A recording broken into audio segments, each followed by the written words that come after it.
wipes to wipe their ass. Drinking that masculine mocha, nigga.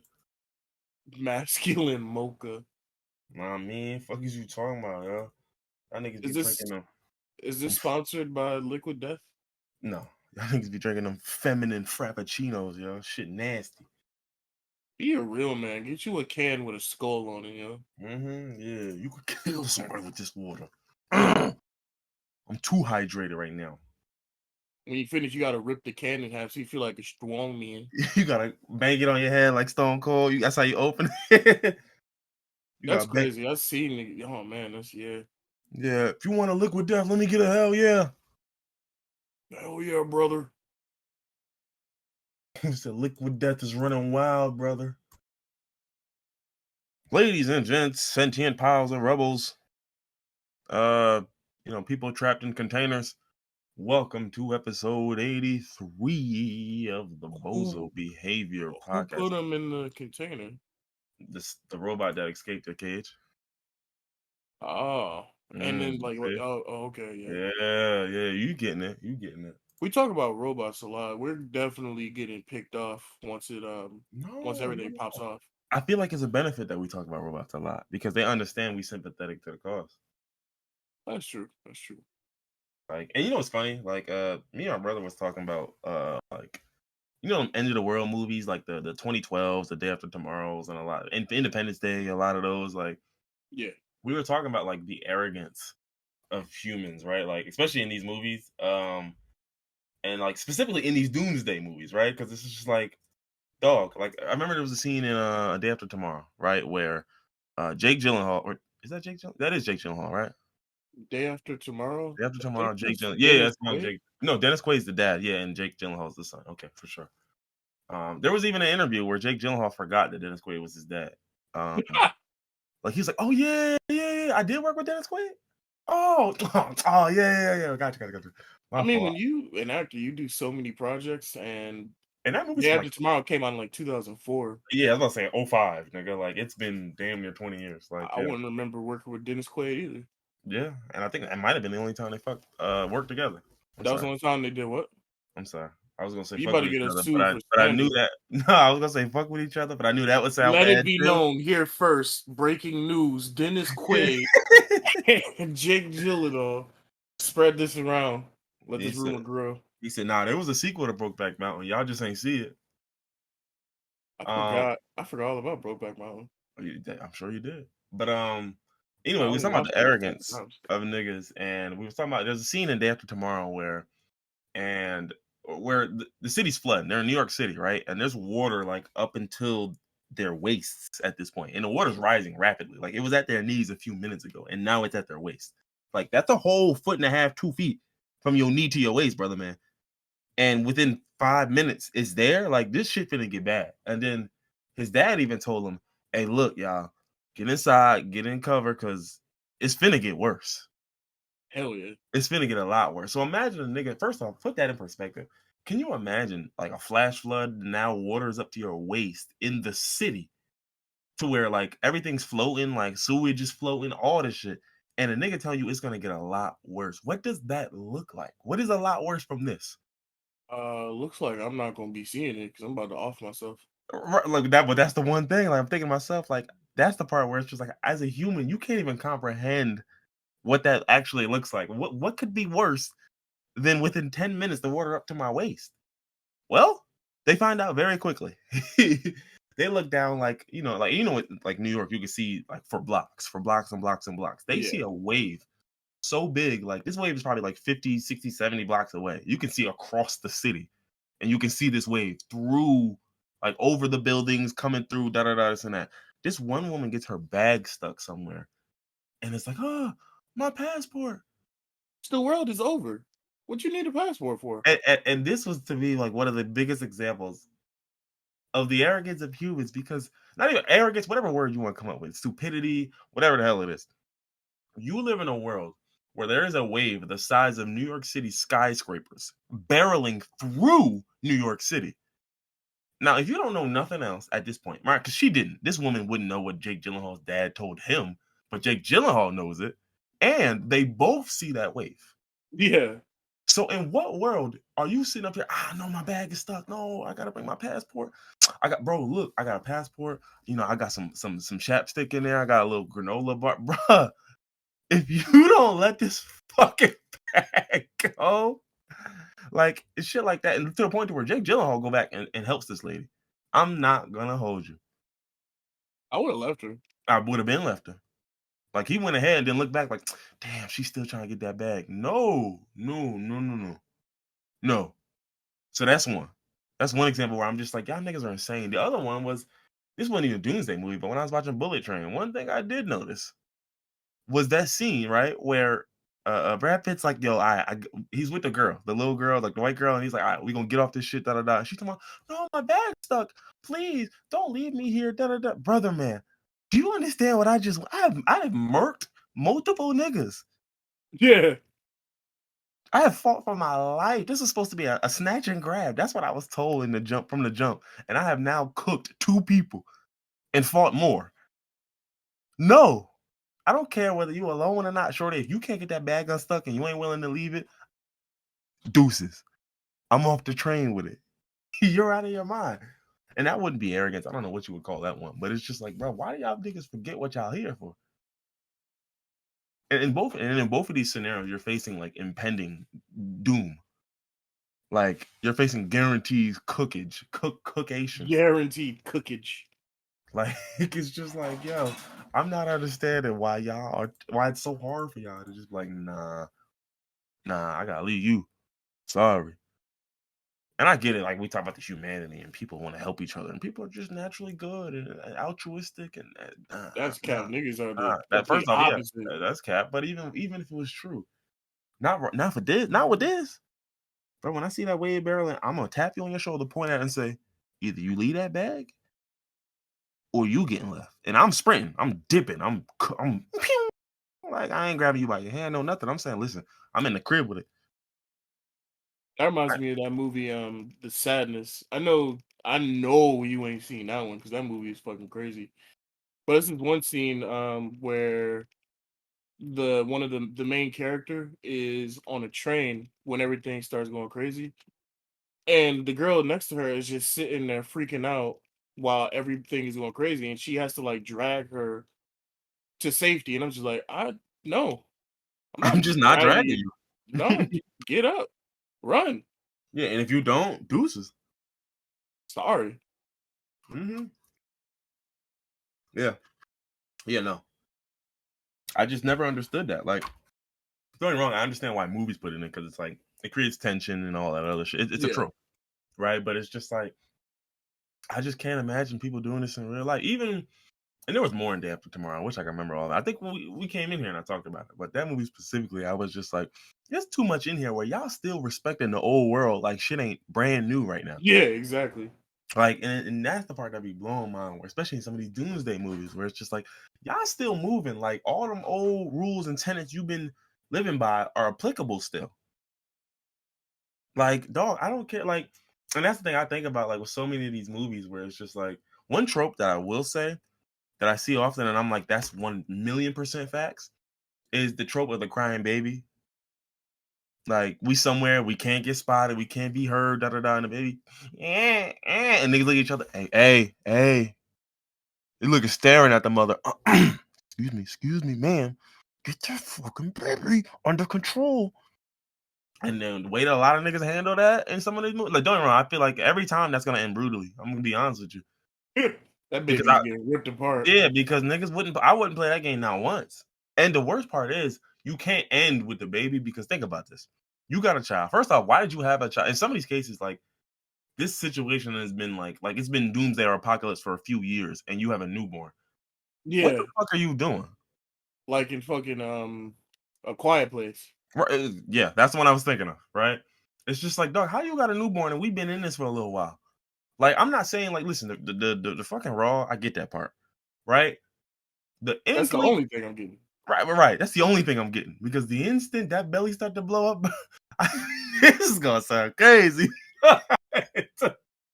Don't say it. Don't say it. I won't say it, but you know what I'm talking about. Y'all know exactly what I'm talking about. Like, And this can't be a decision that anyone but the mother makes. Like, you have to make that decision. That is your job, bro. Why are you carrying a child to term during an apocalypse? Like, I understand if y'all like settle down, y'all in a spot, and there is a long term, you know what I mean? Like, y'all been cool, y'all been vibe. Like, perfect example is The Last of Us, right? When Bill and his partner was living in that crib for 20 years. I get why, like, if there was a woman there, you would have a kid, because it's like, well, nigga, we've been good for 20 years. Life pretty much normal now. Yeah, right. We just alone. Like, you know what I'm saying? But it's like, dog, when you like, it's one of the ones where like we still on the move. We going from shelter to shelter, hopping out. We touching the surface every once in a while, and it's mad wild shit. Dog, a baby? Man, man, and the worst part is after the baby's finished, you gotta get rid of the parent too, because there's no way I keep a nigga in my clique whose baby I just got rid of. That's just not gonna happen. I'm not watching my back for the rest of my Yeah, life. no way. You gotta go too. And it's so unfair, but you gotta go too, because it's like, Sorry, dog, I refuse to believe that, even if you see the logic, like, yeah, y'all right. Damn, y'all right. No, you still no, gonna no, have no. that resentment. I know you're gonna have Yeah, it. nah, nobody. Y'all both got to go. Now, granted, I might not tell you you got to go, but trust and believe, when I get the chance, I'm gonna get rid of you. I have no other choice. I have no other choice, because I'm not about to be your babies.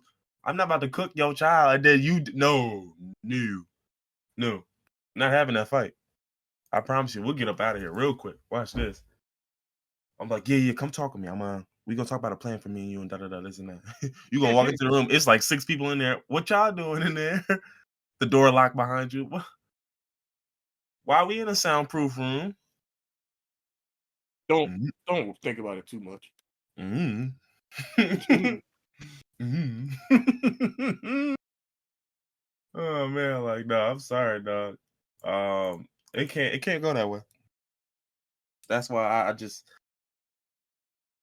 that's first off, that's why I can't be in a lot of these situations, because it's just like, and it's easy to say you would do this, say you would do that, then get there and then shit change, and then get there and think, damn, I'm gonna have to make some tough decisions. But that's the thing, I've already accepted, dog. Like, I'm gonna have to make some insane decisions. I'm gonna be traumatized by many of these, but that's what it is, dog. I'm That's just what it is. I'm making a decision. I have to. I have no other choice.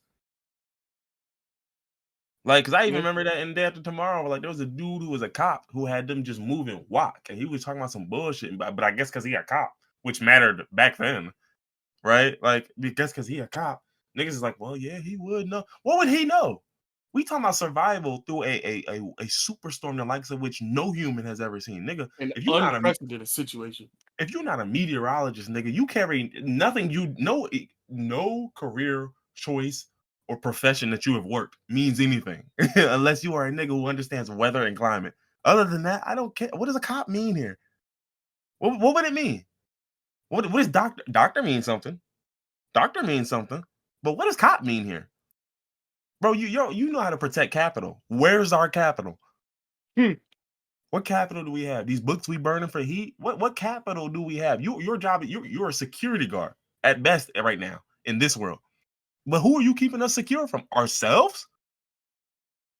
It ain't like somebody can walk out in the minus 150 weather and come get us. Who are you protecting us from? Like, again, your job is not, you don't have no staying here. You're an ordinary nigga as far as I'm concerned. Stop taking the lead, dog. Like, you don't know nothing. I'll tell you what. How about Caveman Rules? Whoever is the strongest is in charge. We did something like this for my job though, like, because we were talking about, like, you got a fallout bunker basically, and you got to save 10 people, or like, I think it was like 7 people or something. It was like, who do you save? And I remember the people at my job fighting tooth and nail not to save this 20-something-year-old bodybuilder, and I was like, you need a grunt. Y'all can't have a bunch of old smart niggas. What were Somebody they got to do saying? the Like work. he's young, so he's okay to die. No, it was like, so basically what it was like, hold on, let me pull up the prompt, like, because it was a whole bunch of joints, people that they had. It was bomb shelter activities. Da, da, da. It was a list of 13 people that they gave you. You had to save 8 people, and so it's a whole bunch of people on this list. Like, you got a 19-year-old mother and an 8-month-old baby. They both count for one spot. You got the husband and the father of that child. I don't right? know, man. It's the apocalypse. The mother and the baby might. Heard you. But this one is talking about like a nuclear bomb, not terrorists. Like they just old malfunctions, and da da da. You got to get into a shelter, right? So number 3 is a 16-year-old movie star, right? Number 4 is a 44-year-old expert plumber, carpenter, mason, welder, and mechanic. Who I'm like, damn, that nigga did it all. Who is disabled from an accident on the job, right? He could 33 still Thank you. mechanic and carpenter, I right? know, right. 33-year-old high school science teacher, a minister who's 77, a 57-year-old historian and expert on history and language, 39-year-old medical student who flunked out of med school, a 24-year-old bodybuilder who won competitions, retired security officer, now a security guard. He has a gun. You cannot separate the gun from the person. Hello. Yeah. 21-year-old Virginia Tech cheerleader. Uh, is that Virginia? Why is that VA Tech? Okay, anyway. 48-year-old nurse who's been working on the cancer unit for 20 years. And 31-year-old parolee just got out of jail for growing that thing. Growing that green. Oh yeah, definitely saving him. We gonna need that. So granted, my list, I was like, all right, Weed Boy gotta go. He gotta stay. Yeah. Because we gonna need that. The 48-year-old nurse, yeah, come on. Right on back. Come on. The cheerleader, yeah, you're fried. You're fried. The security guard, you're fried. Really, the only person we got to worry about here physically is the bodybuilder. But my thing is, nigga, we gonna make sure he good. I promise you, he's gonna be our bread and butter. So we gonna make sure he's straight.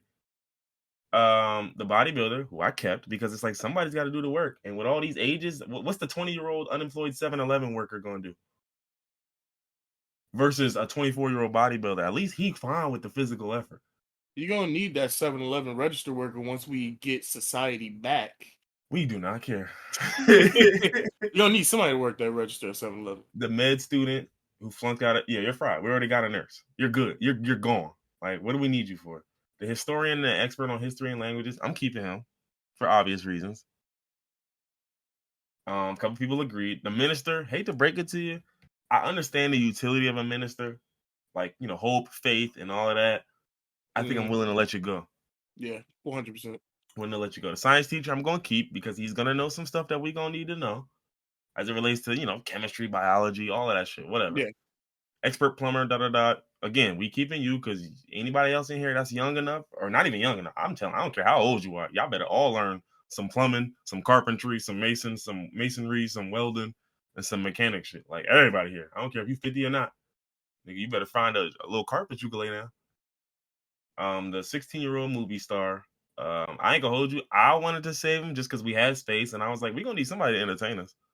For real, for real. Man, I can entertain myself. Yeah, I hear you. And then you got the husband and father, and then the mother and the baby. Now, the group I was with, they offered to save them. But for me, I was just like, look, weed man, nurse, bodybuilder, historian, high You school said this is teacher. at work. Did you really tell him the weed man?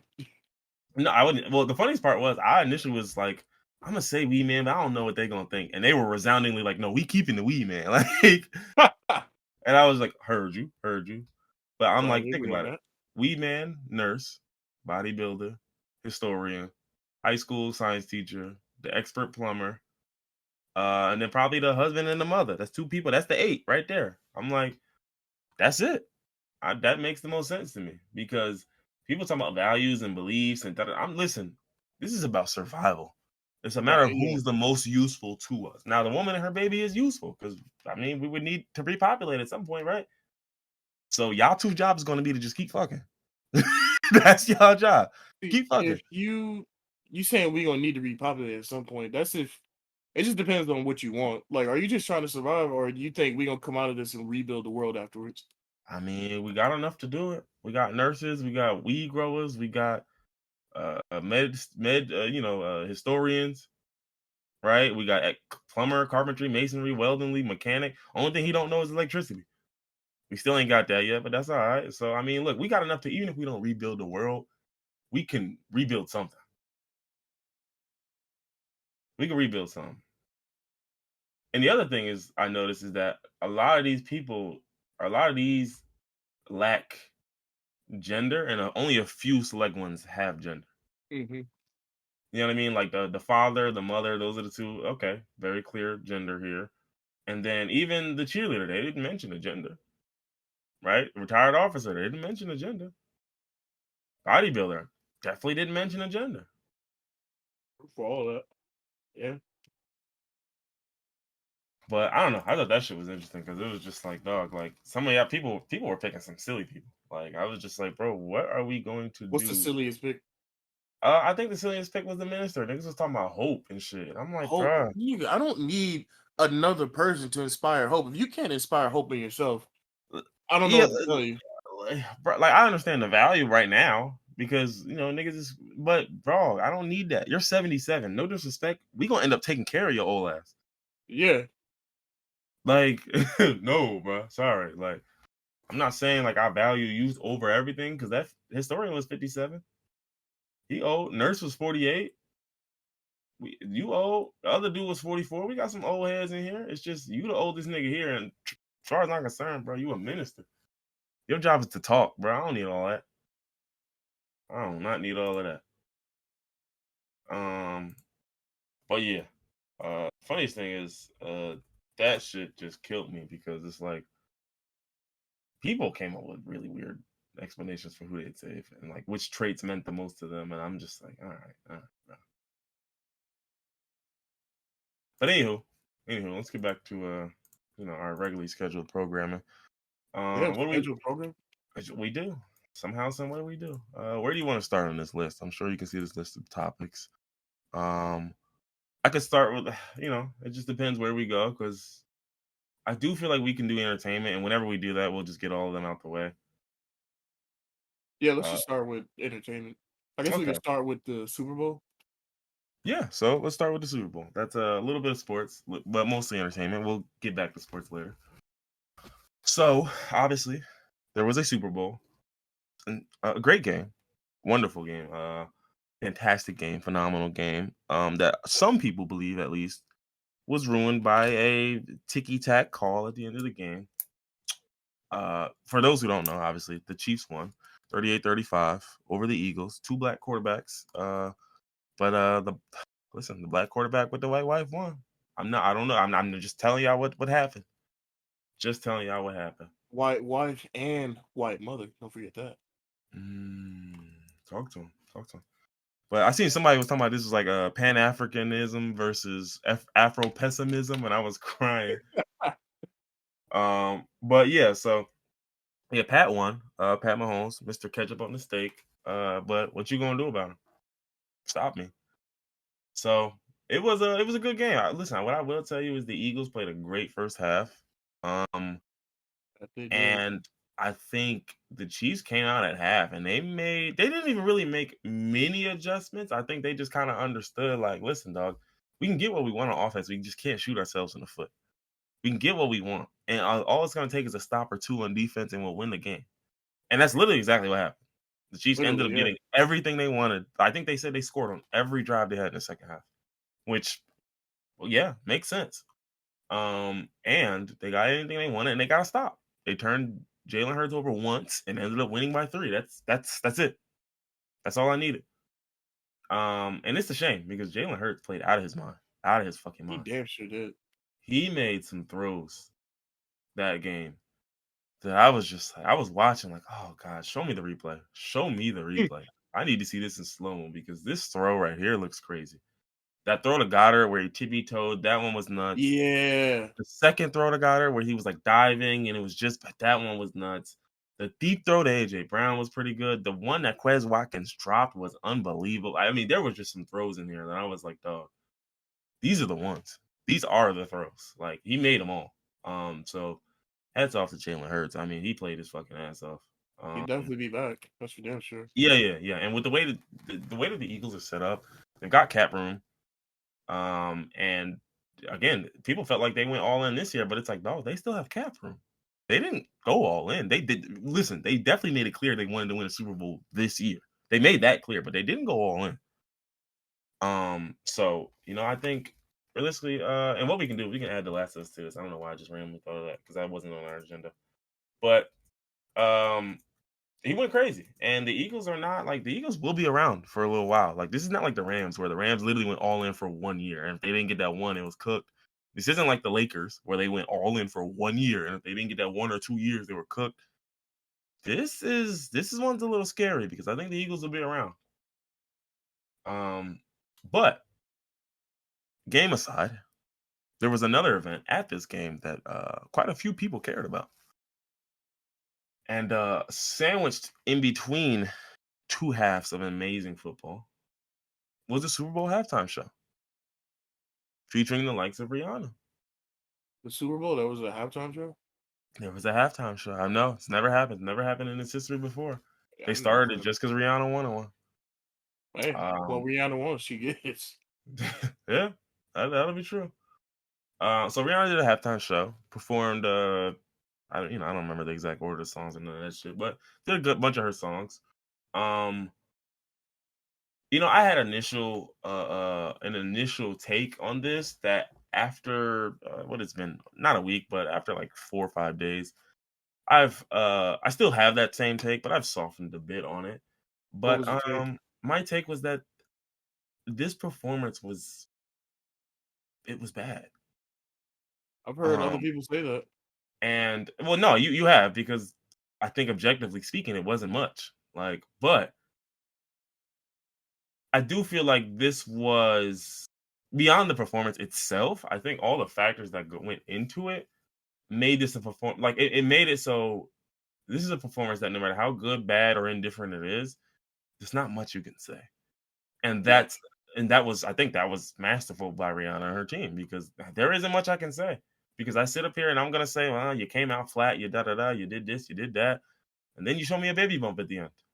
Well, There's a reason why I was flat and everything. yeah, it's the built-in option select. I mean, at that point, I'm just like, yeah, well, okay, right now.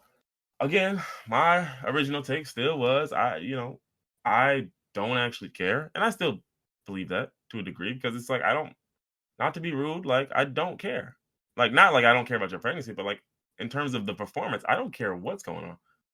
You agreed to this performance, get out here and perform and do well. Like, and here's my thing. A lot of people talked about the expectations because they were saying, well, nigga, Rihanna has never like given us amazing vocals or like done insanely wild choreography routines. And you know what I mean? Like, so like, what were you expecting? And I was like, well, here's my thing. I was expecting a Super Bowl halftime show because regardless of whoever the artist is, mind you, we've seen Justin Timberlake do these. We've seen Coldplay, Maroon 5 do these. We've seen J-Lo and Shakira do these. No matter who has done the halftime show, for example, if their performance aspect of their career has been like a B or B minus or a C plus, it was always better at the halftime. Yeah. Whoever it was, it didn't matter who it was. Like if you were a decent performer, you were always better than decent at this show. If you were a good performer, you were great at this show. If you're like kind of bad performer, you were average at this show. So I felt like that was not the case here. Rihanna is not known for her performances, and I think this is worse than the performances you're not known for on the biggest stage of them all. Which, granted, feeds more so into the fact that you probably just really, really, genuinely do not give a fuck. And I can see that part. Like, it's not even a probably. I'm convinced you don't give a fuck because if you did, you wouldn't do this. You know what I'm saying? So I know you don't give a fuck. But it still comes back to like at the end of the day, I've seen pretty much every Super Bowl performance that I can remember. All right, like I'm sure I'd have to go through a list of them, but it's like I've seen pretty much all the ones I can like in the last 20 years or so. And my issue with this was just that, dog, there are names on here that you are better artists than half of these people. They put on better shows than you. Like, I'm never going to say Maroon 5 is better than Rihanna. And guess what? They were more fucking interesting than you were. I'm never going to say Jennifer Lopez is better than Rihanna. Guess what? More interesting than you were. Like, let me keep going. I can't give you Coldplay. I'm sorry. But let's say it. Some people will say that. Some people will say Coldplay don't hold the candle to Rihanna. Okay, I'll take that. You know why? Because guess what? They were better than you anyway. Katy Perry, better than you anyway. Red Hot Chili Peppers were at a show, better than you anyway. Lenny Kravitz, better than you anyway. it don't really matter who comes to these shows. Madonna did a Super Bowl show, and I don't even remember that thing, but she had LMFAO at her halftime show. This is Yeah. nuts. This is nuts, actually. I'm looking at this list of people at the 2012 halftime show. LMFAO, Cirque du Soleil, Nicki Minaj, MIA, CeeLo Green. What was going on here? And a bunch of high school bands. What was going on here? I would have to see what this show looks like, because what the hell were y'all doing? Which Super Bowl was this? This was 2012 Super Bowl 46. I think that's what that is, between the Giants and the Patriots. Okay, I remember that game, but I do not remember this show. Black Yeah, I Eyed know. Peas, the Who, like the list goes on and on and on. Like, you are better than these people. Bruce Springsteen and the E Street Band, Tom Petty, the Rolling Stones, Paul McCartney. I mean, do we have to keep going? Shania Twain, U2, Aerosmith. I'm going back to the 2000s. Like, dog, I'm sorry, you're better than most of these people. Not performance wise, but you're better musically wise than most of these people. And you still decided to show up and be worse than your worst performances, which is not good to me. It's just not good to me. And my thing is, you're a billionaire, and this is the problem. I don't want billionaires coming to my halftime show. If I'm booking people for the halftime show, this gets me upset, because you put me in a position to where now I got to answer for shit, and it's like, I understand that I would never ask anyone to put a pregnancy on hold for what essentially amounts to a fucking a show, right? I don't care if this is Yeah. the biggest stage of the year. It's still a show. It's a musical performance. I would never tell you to put your life on hold to do a fucking show, a show you didn't get paid for, right? Like, I'm not gonna sit up here and say like, well, you shouldn't have got pregnant. You should. Shit happens, right? Like, it is what it is. But then the other part of that is the part that stinks, because again, as a man, I like, this then makes me shut the fuck up. Like, it's like, oh, I can't really say much, because it's like, well, then I look around and I say, well, Serena almost won a tournament playing tennis pregnant. And then I look around and say, oh, well, Beyonce had a performance where she was pregnant. Then I look around, well, MIA was even pregnant and had a performance. Then I start looking around, and granted, it ain't my place to tell you what you should be doing while you're pregnant, what you shouldn't be doing while you're pregnant. But as a nigga who watches halftime shows every year, I don't want to see this. Yeah. I don't want to see this. That's all. That's all. I don't want to see this. Congratulations to you and ASAP Rocky for your child. He need to get up off you, but congratulations. Yeah. Congratulations. You still Right? think there's hope? What for me? But no, see, I was the main person. Like, Rihanna's never making. She's a billionaire. Music pays so little. It's why everyone who does music and has a chance to get out of it gets out of it. Yeah. It's Sadly. like, it's, why would you keep doing this, bro? Like, I could do a world tour with music, right? And end up coming out of a whole tour with like 50 million. And I'm happy because I'm like, ooh, I made a lot of money. Meanwhile, the label made $1 billion. Or I could start a brand and make, I don't know, 50 million on my own in a year. And in Rihanna's case, I can start a brand and it's $1 billion, multi-billion. Like, so it's like, dog, what am I doing music for? At this point, music would just be for fun. And Literally. That's why I'm she don't sure put out Rihanna, music no more. and I feel like Rihanna's probably making music, but is she gonna put it out? Nope. Nah, y'all cook for that. So that's really all this was. Like I said, uh, didn't really want to see this. I'm not even the hugest fan of Rihanna, but then to then make that worse is just like, this is not good. This was just not a good performance for me. And I hate it, because it's like, now it's like, well, if you're criticizing it, you're criticizing women's ability to to make choices with their own body. And I'm like, see, look, see how cheap that is? That's really what's gonna make me more mad, because you see how cheap that is? Because now your pregnancy is the thing that we're gonna, oh, well, she's pregnant. What do you expect? I expect you to come to the Super Bowl halftime show and be better than you normally are. That's all. That's literally it. Pregnancy or not, broken leg or not. Like, if you're that fucked up and you really can't put on a show, then maybe you should, I don't know, not Nah. do the show. Take the gig. Yeah, well, of course, not take the gig, because you. But again, you got pregnant while the gig was taken. And again, I'm not expecting you to say, "Well, I'm not getting paid for the show. You want me to put my baby on hold?" No, no. But at the same time, I'm not gonna believe that 3 weeks before the show you knew, oh, I'm pregnant now. Like, nah, I don't think that. I don't think that. I think you might have known at least a month or two in advance. And granted, that might not be enough time for another nigga to come in here. Well, it is what it is. I still think this show was not good enough, but it is what it is. You got any thoughts on it? Not really. Pretty much what you said. It just wasn't a good performance, but I'm happy for them. Congratulations on the pregnancy. But I don't really have much stake in it because I never really care about halftime shows anyway to begin with. Yeah, Most and of the that time, I was don't even watch them. I just hear what people say about them. and that was one of the things that got me mad because I kept hearing people like just it's like and it was funny because I it's like I kept seeing people basically make excuses for it. And I'm like, all right, listen. So basically what y'all telling me is there are there are worlds in which someone coming to a show and putting on an awful performance is excusable. And I'm here to tell you, I don't care. I'm watching you as a person watching the show. I don't want to see you if you're gonna be terrible. What Yeah, are you talking about? What? What are you talking about? Like, bro, don't do it then. Like, it's like a guy saying, like, well, I signed a contract to put out an album, but my album's gonna stink. I don't want to fucking hear it then. Yeah, but like I'm pregnant and then this happened and that happened and all these things happened. Okay, that sounds like a bunch of reasons for you to go back to them and say, hey, listen, maybe I need more time. Maybe now, obviously, in the case of Super Bowl, you can't do nothing different about that. yeah. But it's like all these are reasons to where baby, that's your shit to deal with. I'm still just the only thing I care about is the show. I don't know that child. I don't know that child. I don't know you neither. What I do know is you got signed to do a show that I watched and said, could have went without this.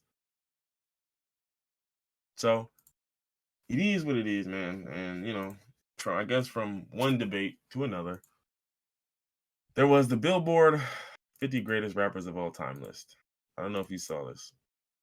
I'll pop it in. Um, I think I did, and Ja Rule said that he's Yeah. top five. Yeah. Yeah. Oh, I don't okay. He certainly didn't say that. But Ja Rule pretty much just saying, like, I don't see how if you go through my whole record, my whole discography, this and that, Oh, that he wasn't on it at all, and he said he wasn't should have been on the on it. Oh, list at okay, yeah. all. And he basically said I should have been on the list right now. Let's jump in the gun a bit. But what I will say is, after looking over this list, Ja Rule absolutely should have been on this list. And I feel like, but here's what I'll say before I even get into the nitpicking. I will say that I've seen many best rappers lists. They're usually awful. Yeah, 9 times out of 10. This one was not too bad. It was mostly about placement. Like usually lists like this leave off like a bunch of huge names, or they're like, "What, bro? Why you wouldn't put da da da?" But this one was really just like, all right. There was probably two names on here, maybe three at best, that I'm just like, these niggas can come off entirely. And I think three is a stretch. I genuinely have one that can come off of this list. Who's the But one? no, I'm sorry, I have two. No, I have one. I have one. No, no, I might have. About to jump from 1 to 7. No, I'm looking through them. I got one. I got one. Everything else is just movement. I can't take any of the rest of these guys off. But I only have Who's Redman the is on one? this list. Ah, There is no is world where Redman is more important to rap or a greater rapper than Ja Rule. There's just no world. I love Redman, and don't get it twisted. Like I grew up listening to Redman and Method Man. Like I love those niggas. Like my brother used to play that shit crazy, shit, me too. and it Is was a great album. Great albums. is Method Man on there? I would hope so. I think he is. I was about to say, how are you gonna have Yeah, he is. Redman and not Method have Man's Method on Man? here. Method Man's on here. And another thing I would have said is, and I know it's cheap. I would have preferred they grouped all the Wu Tang niggas together. Yeah, Because I I just feel like there's other spots that can open up that need to open up. And again, this is a list that's pretty solid. I wouldn't take again, like I said, besides Redman, I wouldn't take anyone else off the list. So it's like if you group a few of these Wu Tang niggas together, you open up two more slots for a nigga like Ja Rule. Can't think of another one, but me. for you, But another thing that I thought was a little iffy with it is that they limited this to North America, which I thought, okay, that doesn't make a difference. But what that did do is cut off two niggas who I think easily could have been on this list, which is Slick Rick and MF Doom. MF Doom is. I thought he was from New York. Thank you. One. Two, MF Doom is not a New Yorker. He is technically, I think, like Canadian or some shit, or British or some shit. I don't know. I don't know what MF Doom's nationality is. British? But that's just where he's from. He's from Britain. You know what I'm saying? And he ended up staying in Britain like his last I think 2010 or something like that. Because long story short, like Obama, he was refused entry into the United States during a tour in 2010, You and then remember they hearing that? Yeah, yeah, and they pretty much would not let his ass back in America after that. I So totally forgot about that. Damn, yeah, and that was Obama. That was that nigga in the suit. So that um, for real. right. But my whole thing is, I feel like that's cheap because if we're talking Slick Rick and MF Doom, both of those niggas can go on this list. Yeah, that's a fact. And that's why I feel like, well, if you would have combined Ghostface and Method Man and put the whole entirety of Wu Tang, I know it's cheating a little bit. I get it. But I do think that would have helped quite a bit because it would have opened up 2 slots for both of those niggas, in my opinion. Because I don't know how you don't have Slick Rick on here, but you got other niggas on here from the same era who Slick Rick was cooking. Are Big Boy and Andre 3000 on there separately? That's another Andre group 3 we could have put together. Andre 3000's here, but Big Boy is not. He needs to be on there. And I think, and I'd be one to agree with you. I'd be one to agree with you. Now that we've got ready, so Ja Rule has a lot. He has an argument. He absolutely has an argument. Like he should have been on this list because people feel it. 50 Cent's on this list. 50 Cent wouldn't be into the melodic shit that he was doing if it wasn't for Ja Rule. That would never exist. Hmm. If you like again, if you don't know, 50 Cent clowned Ja Rule for years for doing that. When you smile, baby, he clowned him for years for doing that shit. And you know what Fifth did? He went That straight into the stew and said, "Hey, hold on, this shit kind of work." Hey, wait, hold on. And then literally when G Unit started making some of their hottest shit, it was when they incorporated the exact shit he was dissing. I think So it's like people just sleep on Ja Rule because because of the beef. yeah, he lost the Yeah, yeah, to the victor goes the spoils. So niggas yeah, think Ja Rule whack because he lost the beef. yeah. And then like, and my problem is, it's like, well, of course he lost the beef. 50 was playing the industry game. He was playing the system game. Whereas these niggas was just playing, I'm coming straight at you. And Fifth is like, okay, I'm getting $100 million deal, and then using this platform that they've given me to then block you from getting a bag. You're bugging. I don't care if you win with rap because I'm gonna win with business, which is gonna stop you from rapping, dummy. Like, so you And the can have a little petty shit like buy out all the seats at your show and not right, open the exactly. thing up. Like, and that was way later. But it's like even when they was in the heyday of their beef, like people talk about it all the time. It wasn't just them throwing shots at each other on songs and like da da da. It was 50 moving shit behind the scenes to make sure you wasn't getting a bag no more. Hmm. And when you have that power to do that, this isn't even an even beef. This isn't even a fair thing because it's like I can cook you all I want with music. A perfect example is like it's like when Meek and Drake went at each other, right? Like Meek cooked Drake lyrically at first, and then it kind of became, well, guess what? It won't matter because I'm Drake and I can move shit behind the scenes. One, two, my fans will jack anything I put out. And don't get me wrong, he put out 2 good diss tracks. So then Yeah. it's just like, well, if I put out 2 good diss tracks, you don't reply, and I'm moving shit behind the scenes, you're a loser in this beef. You can't win it. You can't win it. Because think about it. For example, is Drake and Pusha T. Drake lost that beef. But it doesn't matter because Drake can move shit. So it's like, it looks like he won anyway. Yeah.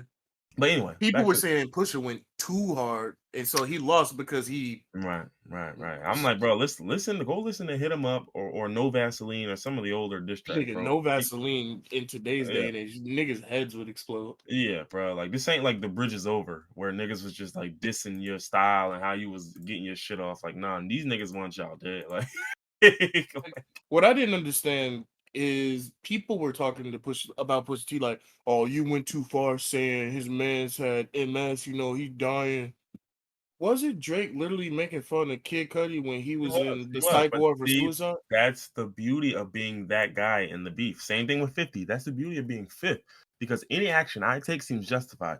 Any action Ja Rule takes, he clout chasing. He trying to get big off of your name. Look at what you doing. Look what niggas will do for views. And it's like, dog, I'm doing this because he coming at my neck and I'm trying to slaughter him. Like, what are you talking about? He's talking crazy, so I'm trying to whoop his shit. I'm trying to smoke him. Like, what are y'all talking about? This isn't a joke, nigga. There ain't no. Well, you mentioned my wife name. Cool. You ain't even gotta say a hard bar. I want to smoke everyone next to you. That Hmm. nigga started the next song with, "Yeah, your mother marriage trash." Like, nigga, he wasn't. He wasn't here to play. But it's a good thing we mentioned Pusha T because Pusha T's on this list, and Pusha T, I'm scrolling, is at 29. I'm here to tell you right now.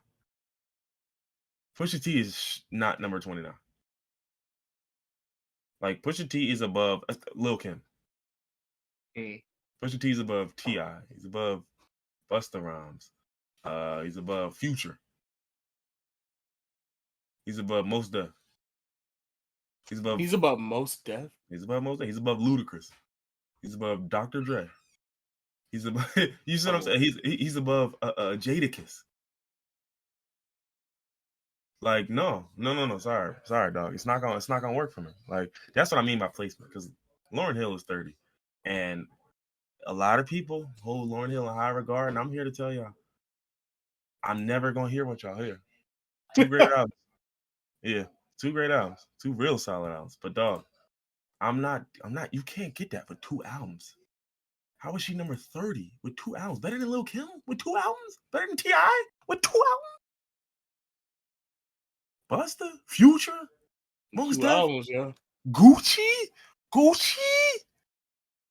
Luda? No. Sorry, you can't get it. You can't get that. I don't care what y'all want to say. It can't get. So that's what I mean when I say it was placement. Like, I mean, mind you, Kendrick was at 2.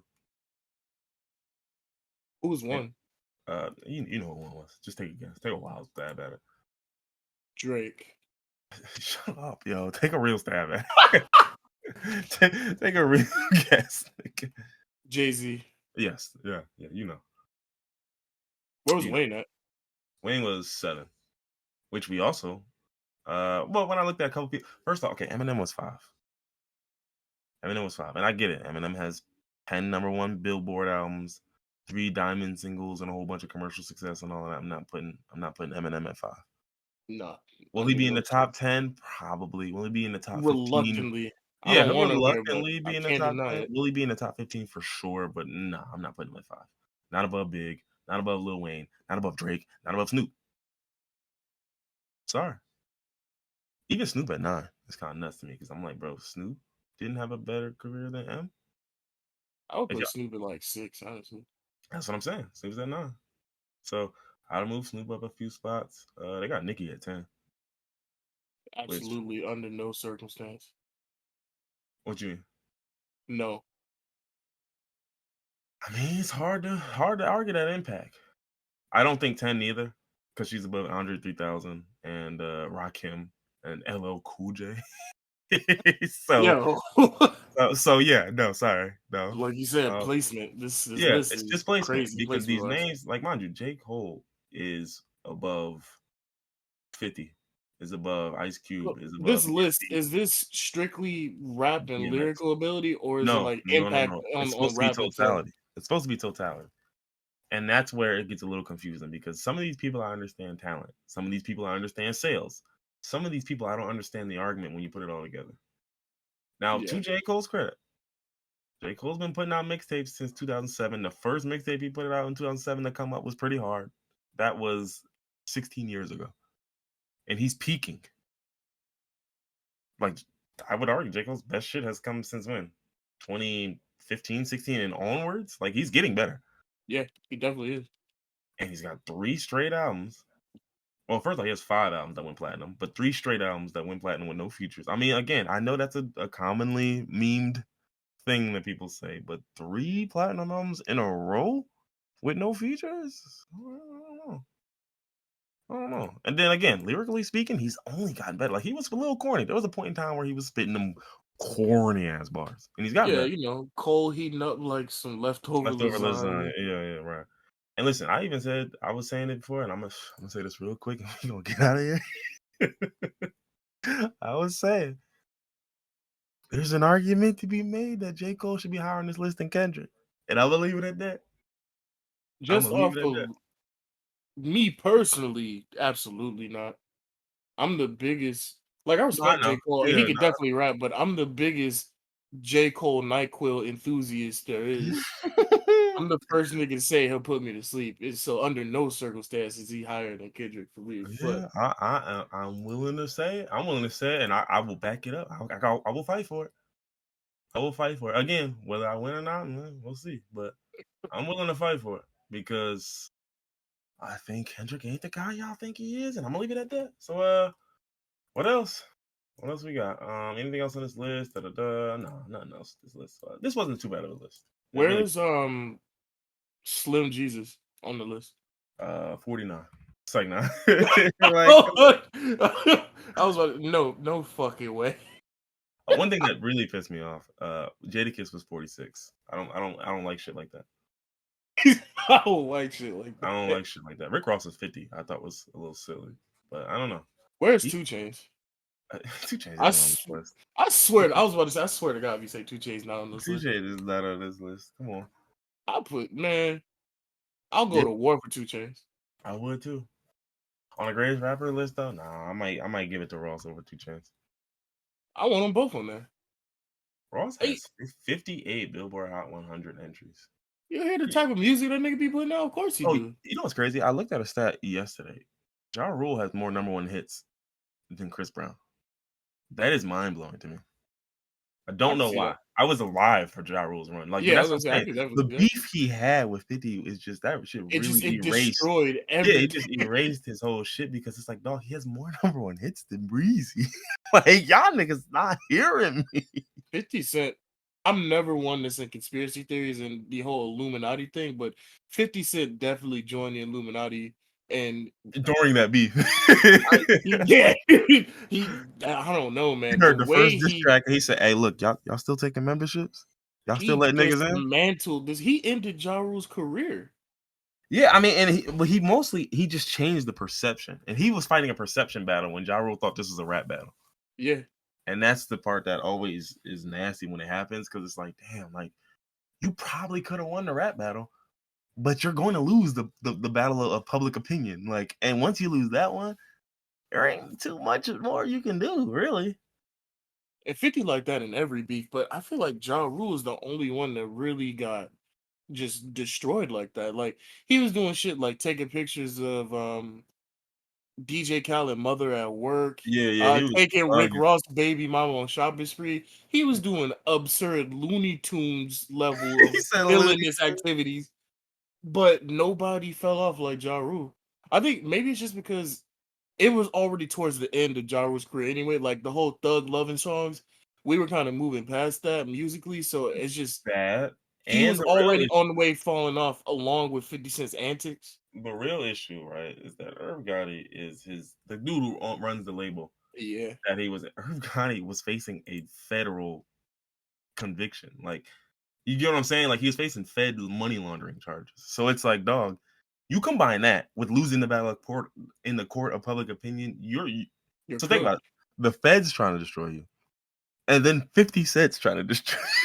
It's like, brother, the fact that y'all emerged from this unscathed is a testament to how real y'all niggas is, because you were guaranteed to lose this and lose it badly, and you somehow, some way, didn't lose it as bad as you should have. It's It's unbelievable. Like, imagine a game where you think about predicted it. to It's lose. lucky that you only lost your career. Yeah, bro, it's a game where like you predicted to lose by 90. Like, niggas like, yeah, final score 90-0. Like, you should probably lose by 90, and you end up losing by 2 touchdowns, bro. You you did your shit for real, for real.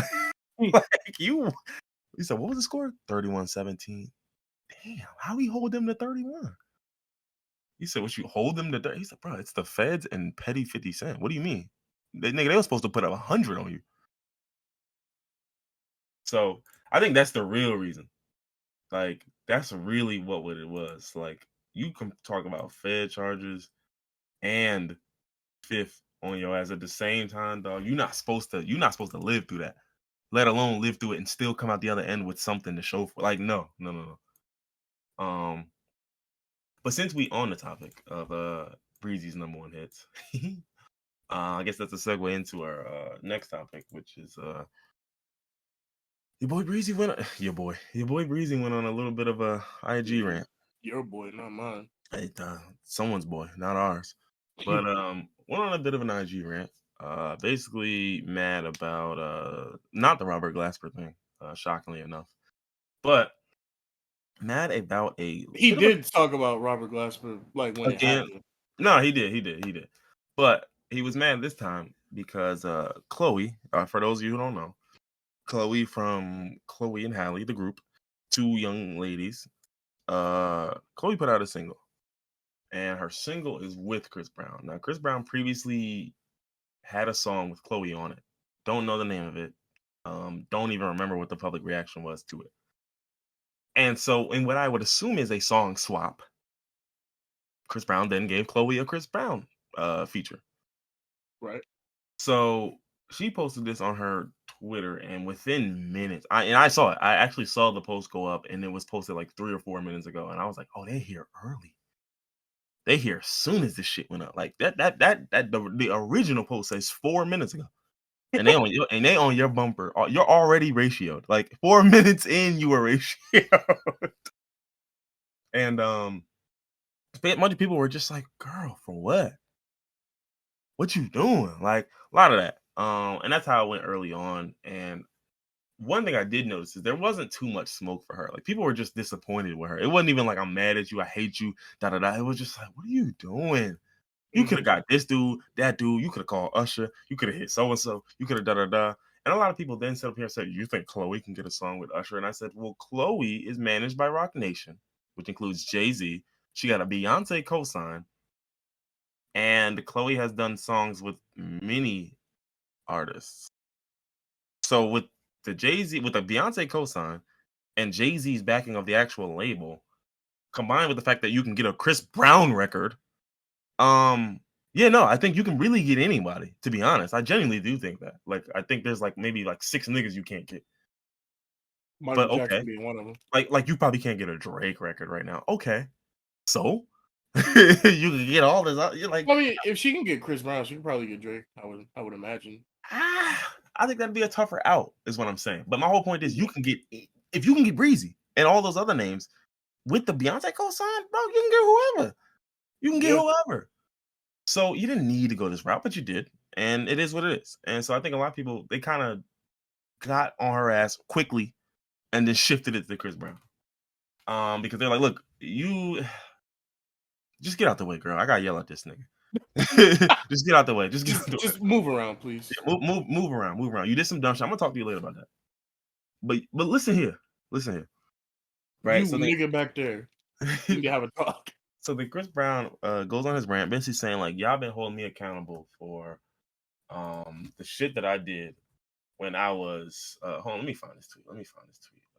First off, that whole when I was young thing. I know. Listen, let him get his whole side of the story out, then we can cook it. Okay. No.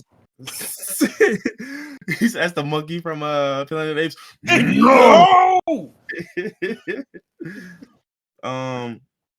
Oh fuck, where did I see that point? The post posted. It was on his story.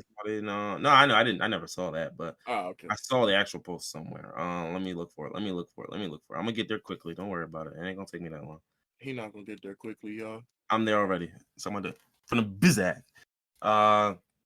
If y'all still hate me for a mistake I made as a 17-year-old, please kiss his whole entire buttocks. He 33. That nigga old. That's crazy that Chris Brown's only 33. That's I've said the same thing when I read that. Like, damn, nuts. Chris Brown is 33. That's really nuts to me. Like, I'm like, bro, shouldn't you be like 38 for real? Like, like, you sure you've been counting right? Like, it's one a year, you know that, right? He was like the same age we was when he was first came out. I mean, he's only 4 years older than us. So like, we might have been 12, and that nigga was 16. Like, yeah. So we went to school together technically. If you looking at it like that, like, but anyway. So I'm so tired of y'all running with this narrative. You weird niggas are the same ones. Narrative. Stop it. That tune in every week to see Blueface and Krishan beat the shit out of each other in front of the world, but that's okay. That's entertainment. Anyway, where are the cancel culture with these white artists that date underage women, beat their wives, give people AIDS? I was like, give people AIDS? Who you talking about? One guy. You talking about specifically one dude.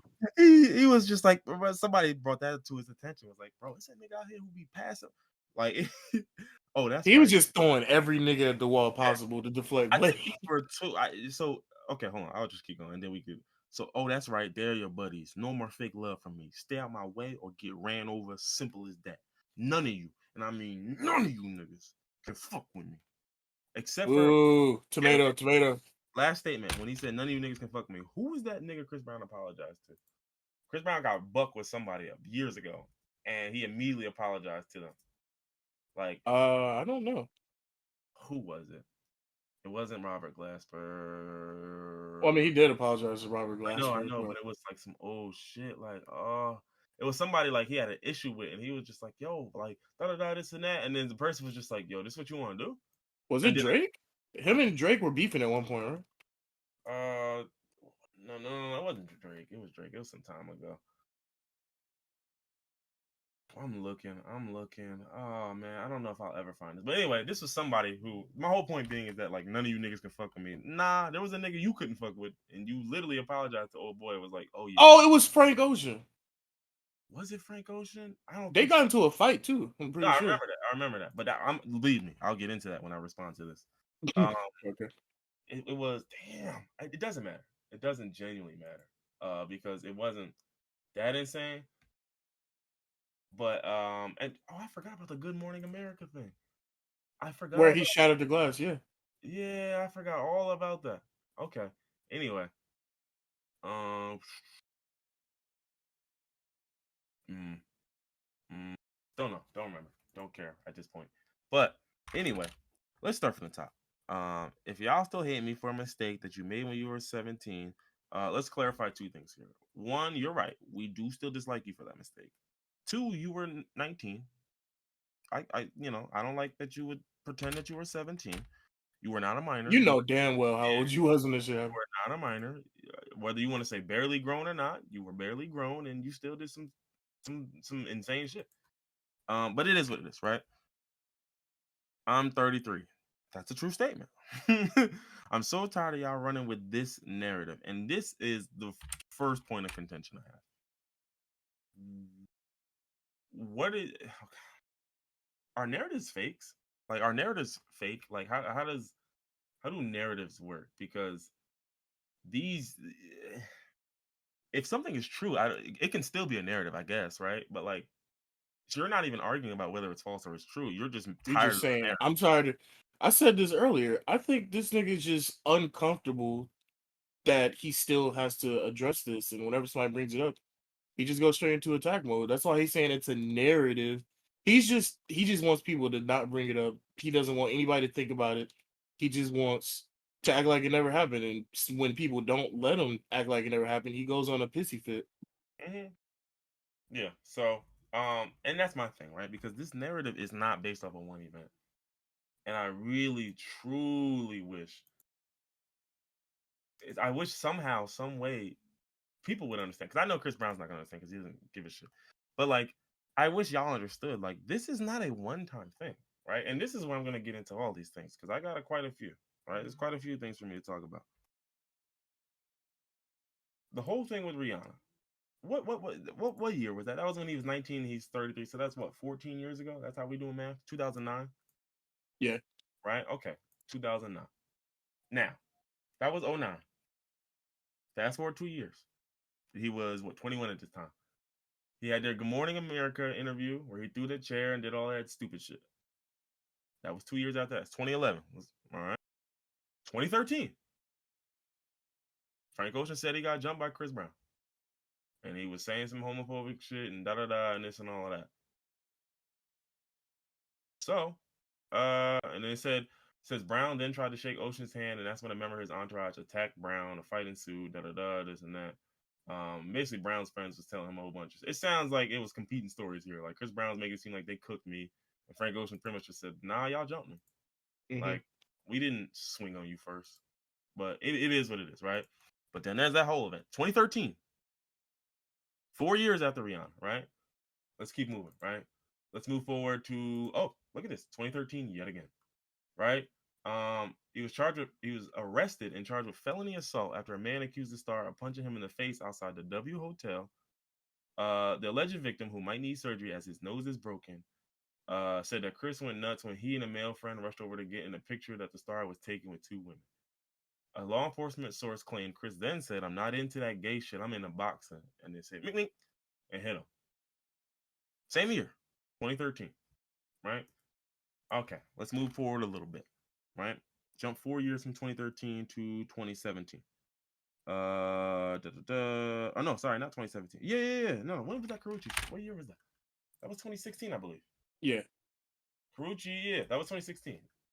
So, let's go with this. A timeline to a breakup. Let's do that. That's a great article. Thank you. Appreciate it.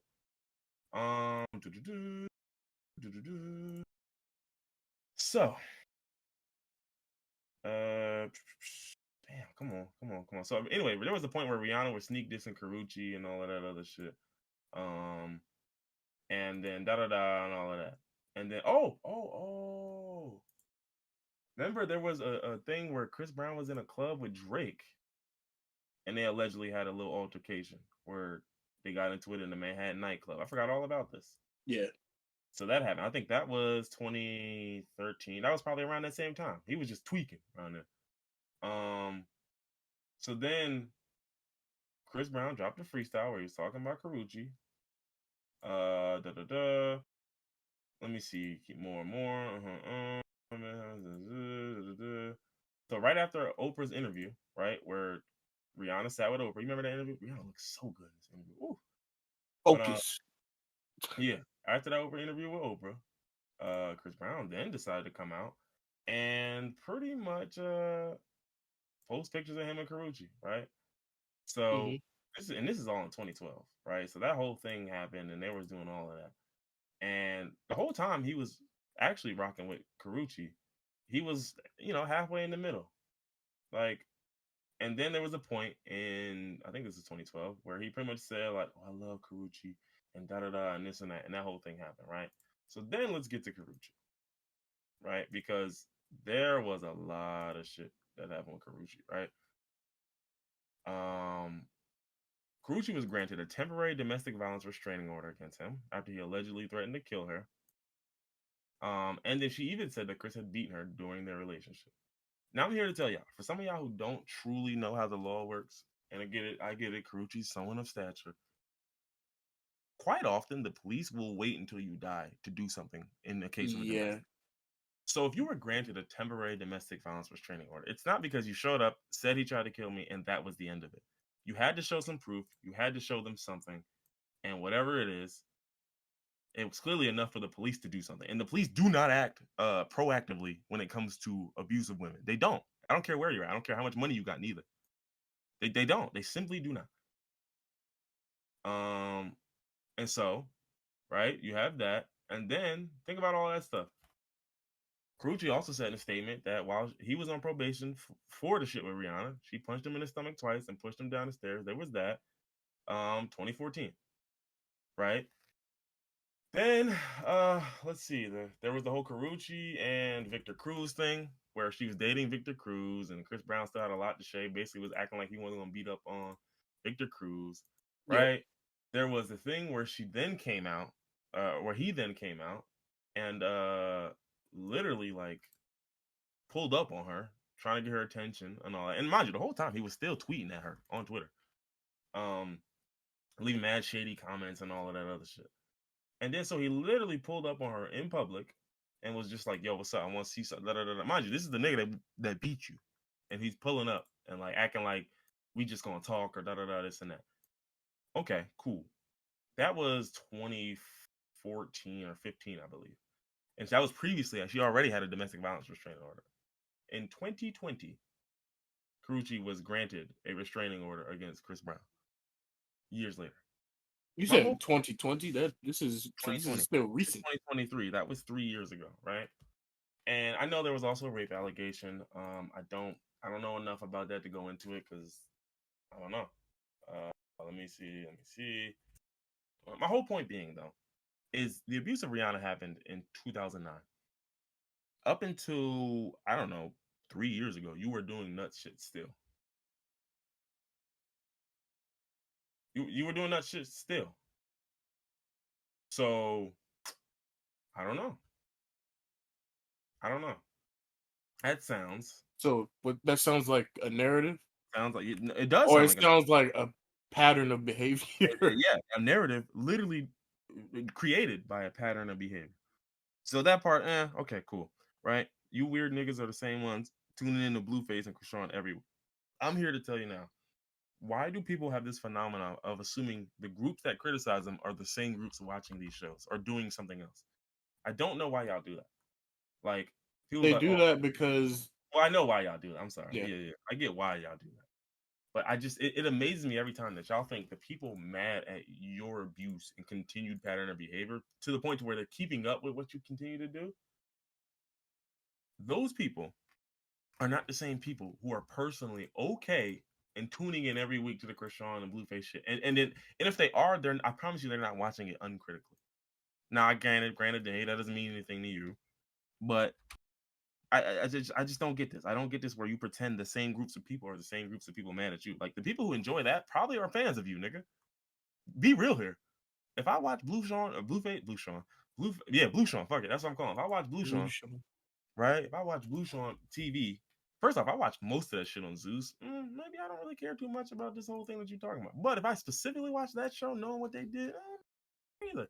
But my point being is, even if I did watch that show and cared about what you did, so because people have Pretty this much. thing where they feel like if I'm mad at you for what you did, I have to keep that same energy every single time with every person. And I'm like, well, not everyone's garnering the same energy. And here's what I mean. If if you knew two people who both committed the same crime and one guy consistently showed you he is not past that, he's continuing to do it, he's continuing to say, I don't give a fuck what y'all think about me, I don't care what y'all feel, I'm still rich, nigga, I'm still getting money, nigga, I'm still living my life, doing whatever I want, and y'all can't stop me, while simultaneously saying y'all are stopping me. Who do you think gets more attention, that guy or the second guy who is, hey, look, I did this, I'm gonna shut the fuck up, lay low, chill out, and maybe I'm still doing it, but we just don't know enough about you. You're not public enough to where we don't. Why do I have to give the same energy to y'all? Y'all don't earn the same energy. Are not garnering the same energy. Y'all did the same thing, and I might feel the same way about y'all too. But if I don't see him out of sight, out of mind, they're not saying that. I'm not just about to go find a nigga who ain't been talking and be like, "Yo, remember so and so? Yeah, he mad." Exactly. I'm not gonna go out of my way. Like you said, a nigga not talking. Somebody that I would, if I'm not seeing you, I'm not thinking about you. But Chris Brown is constantly talking. Right, Constantly. He never right, shuts the fuck up exactly. about anything. Exactly.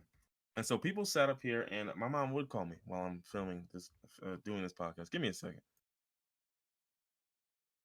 No, I don't think I will, actually.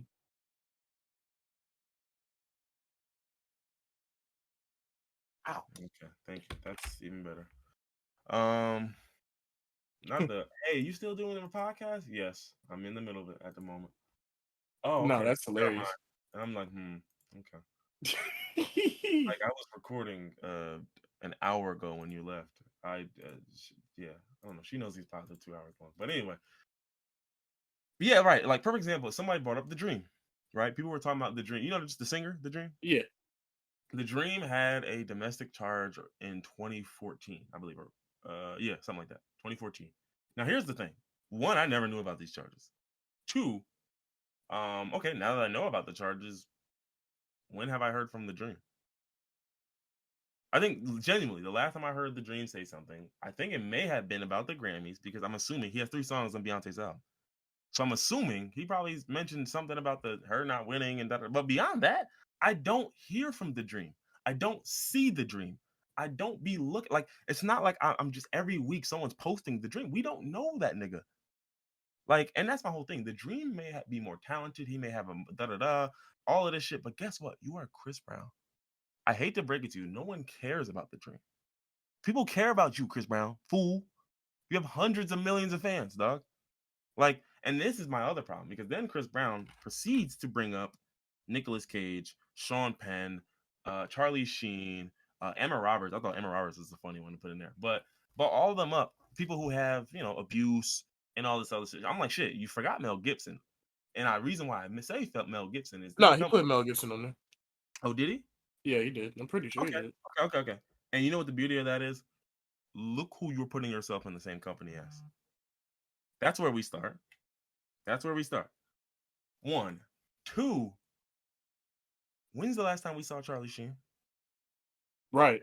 When's the last time we saw Mel Gibson? I'll tell you when, and I got one. I'm gonna come back to that. When's the Well, last time we've seen Sean Penn? That nigga is in Ukraine right now with a hard hat and a fucking in a bulletproof vest. I'm dead serious. no, I know you are. That's why I'm Dead laughing. ass serious. He's in Ukraine fighting tyranny or some shit. Nigga, it's like, dog, Charlie Sheen is somewhere somewhere. I don't know what he's doing. Emma Roberts is probably the only one who still got what is even can resemble a career. I don't know what Emma Roberts is doing. I wouldn't know. I just don't know. My whole point being is you put yourself in a category with a bunch of people who have had their careers cut short. Now, we have not necessarily attributed it to that, but nonetheless, their careers were cooked. And now you mentioned Mel Gibson. Just this year, or I think that was 2022, right as the year ended, Mel Gibson was named the Grand Marshal of the Mardi Gras parade. And you want to know what happened? He didn't end up being the Grand Marshal of the Mardi Gras parade. You want to know why? Because the ADL, among many other people, came out and pretty much said, yeah, no, here's the thing. No, Absolutely not. Are you absolutely not. fucking high? No. And mind you, Mel Gibson, I don't know what Mel Gibson is doing. I'm sure he's getting some looks somewhere, He be right? in some fucking straight to DVD Right. movies I'm sure where he's getting some looks somewhere. I'm not telling you he's not. What I'm telling you is, at this point, man, damn, no, Mel Gibson got a couple of these oh bitches. yeah, I've been seeing that nigga in movies. I'm not watching them, but if you go on fucking Prime, you'll see Mel Gibson movies. Yeah, right. But anyway, my whole point being, right, is that he haven't had much of stature since one, and two, it's just like realistically speaking, Mel Gibson is still making movies, still in Hollywood to a degree. He's just not A list or B list no more, and it's just like, dog, you are comparing yourself to a whole bunch of niggas who got one. I'm willing to say none of these niggas were ever as big as Chris Brown was. Like, so what are we talking about? One, and then two, you are the most successful of all of these niggas. So for you to be complaining about how you're getting stepped on and everyone else gets canceled, but why do I get canceled but not them? Nigga, you're the only one with a career still. I was about to say niggas be using the You're the word exception, cancel. stupid. It's Literally, you. You are literally the exception, nigga, because you have hundreds of millions of fans still. Plenty of millions still. Sold still. out tours still. You're on a tour with Little Baby this year. Is it this That's year? why I don't understand what the fuck he was complaining about. That's why I said he literally just wants people to put their heads in the sand and never bring it up. Right. And You're that's mad. You're talking about you're you're being to mad him we being can't even canceled is people bringing it up. That's being Right, canceled right. because you And still have a career. You still have hundreds of millions of fans, hundreds of millions of niggas following you on Instagram. You're still doing tours. You're not canceled. What the fuck you saying you're canceled for? now I'm looking at and then think about it. Remember that timeline of shit I gave you? The shit with Karuchi, all of that 2016, 17, 15. Dog, you were having hits then. Yeah, I was gonna say you're still touring and making money You doing were all that. having hits. In 2013, you had a top 15 hit. 2012, you had a top 10 hit. I'm looking. 2014, top 10 hit. Loyal? You remember how big these hoes ain't loyal? Yeah. Huh? Supposed to be top 15 hit. Huh? What are we talking about? What are we talking about? What are we saying? Hold on, no guidance with Drake. 2019, top 5 hit. Go crazy with Thug. 2020, top 3 hit. What are you talking about? Dog, you have had 17 top 10 hits, many of which came after 2009. When did you get canceled? Please tell me when you got canceled. I'm looking at him. I'm looking at him right now. Right now, top 25 hits, 2020. Justin Bieber joint, 2019. Khalid, Lil Wayne, and Big Sean, 2019. You had a bunch of short songs that chart. Now, mind you, these didn't do top 100, but these charted. They charted. 2022, nigga. 2021.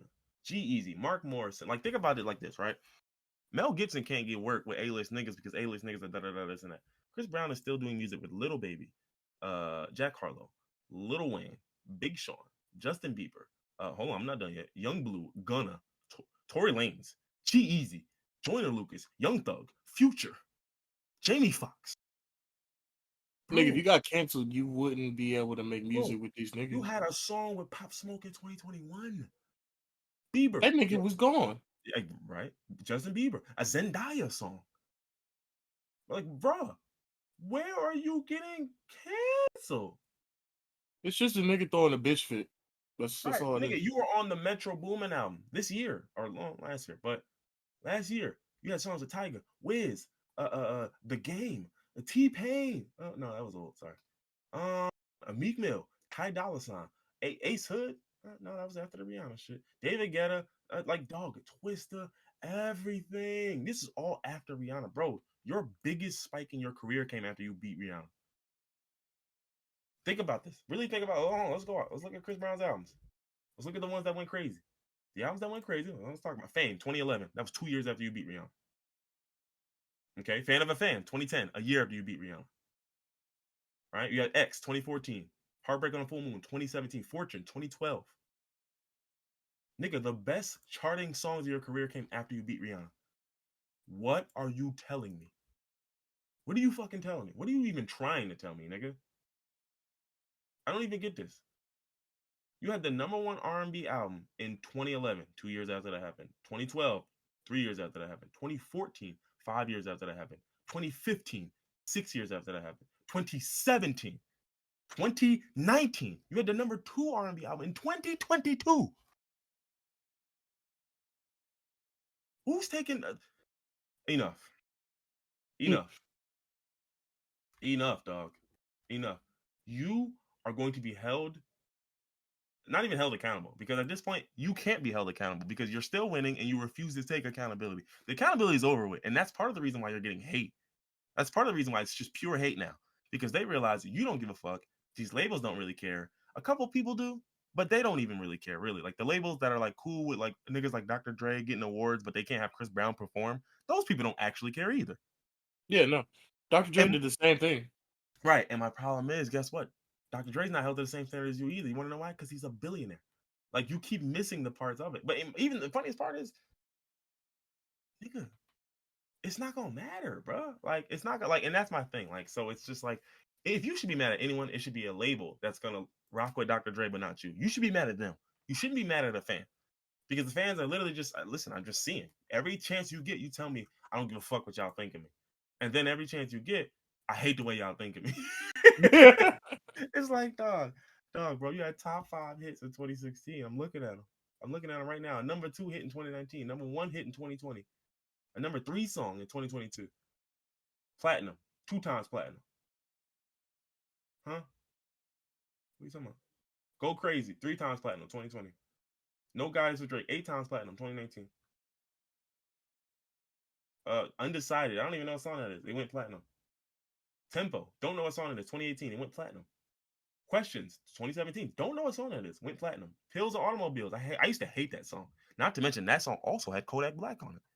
And Kodak Black is a very interesting name because we know what Kodak Black's previous charges were. I'm not gonna say that word on this pod because I don't want to deal with that. But we know what his charges were.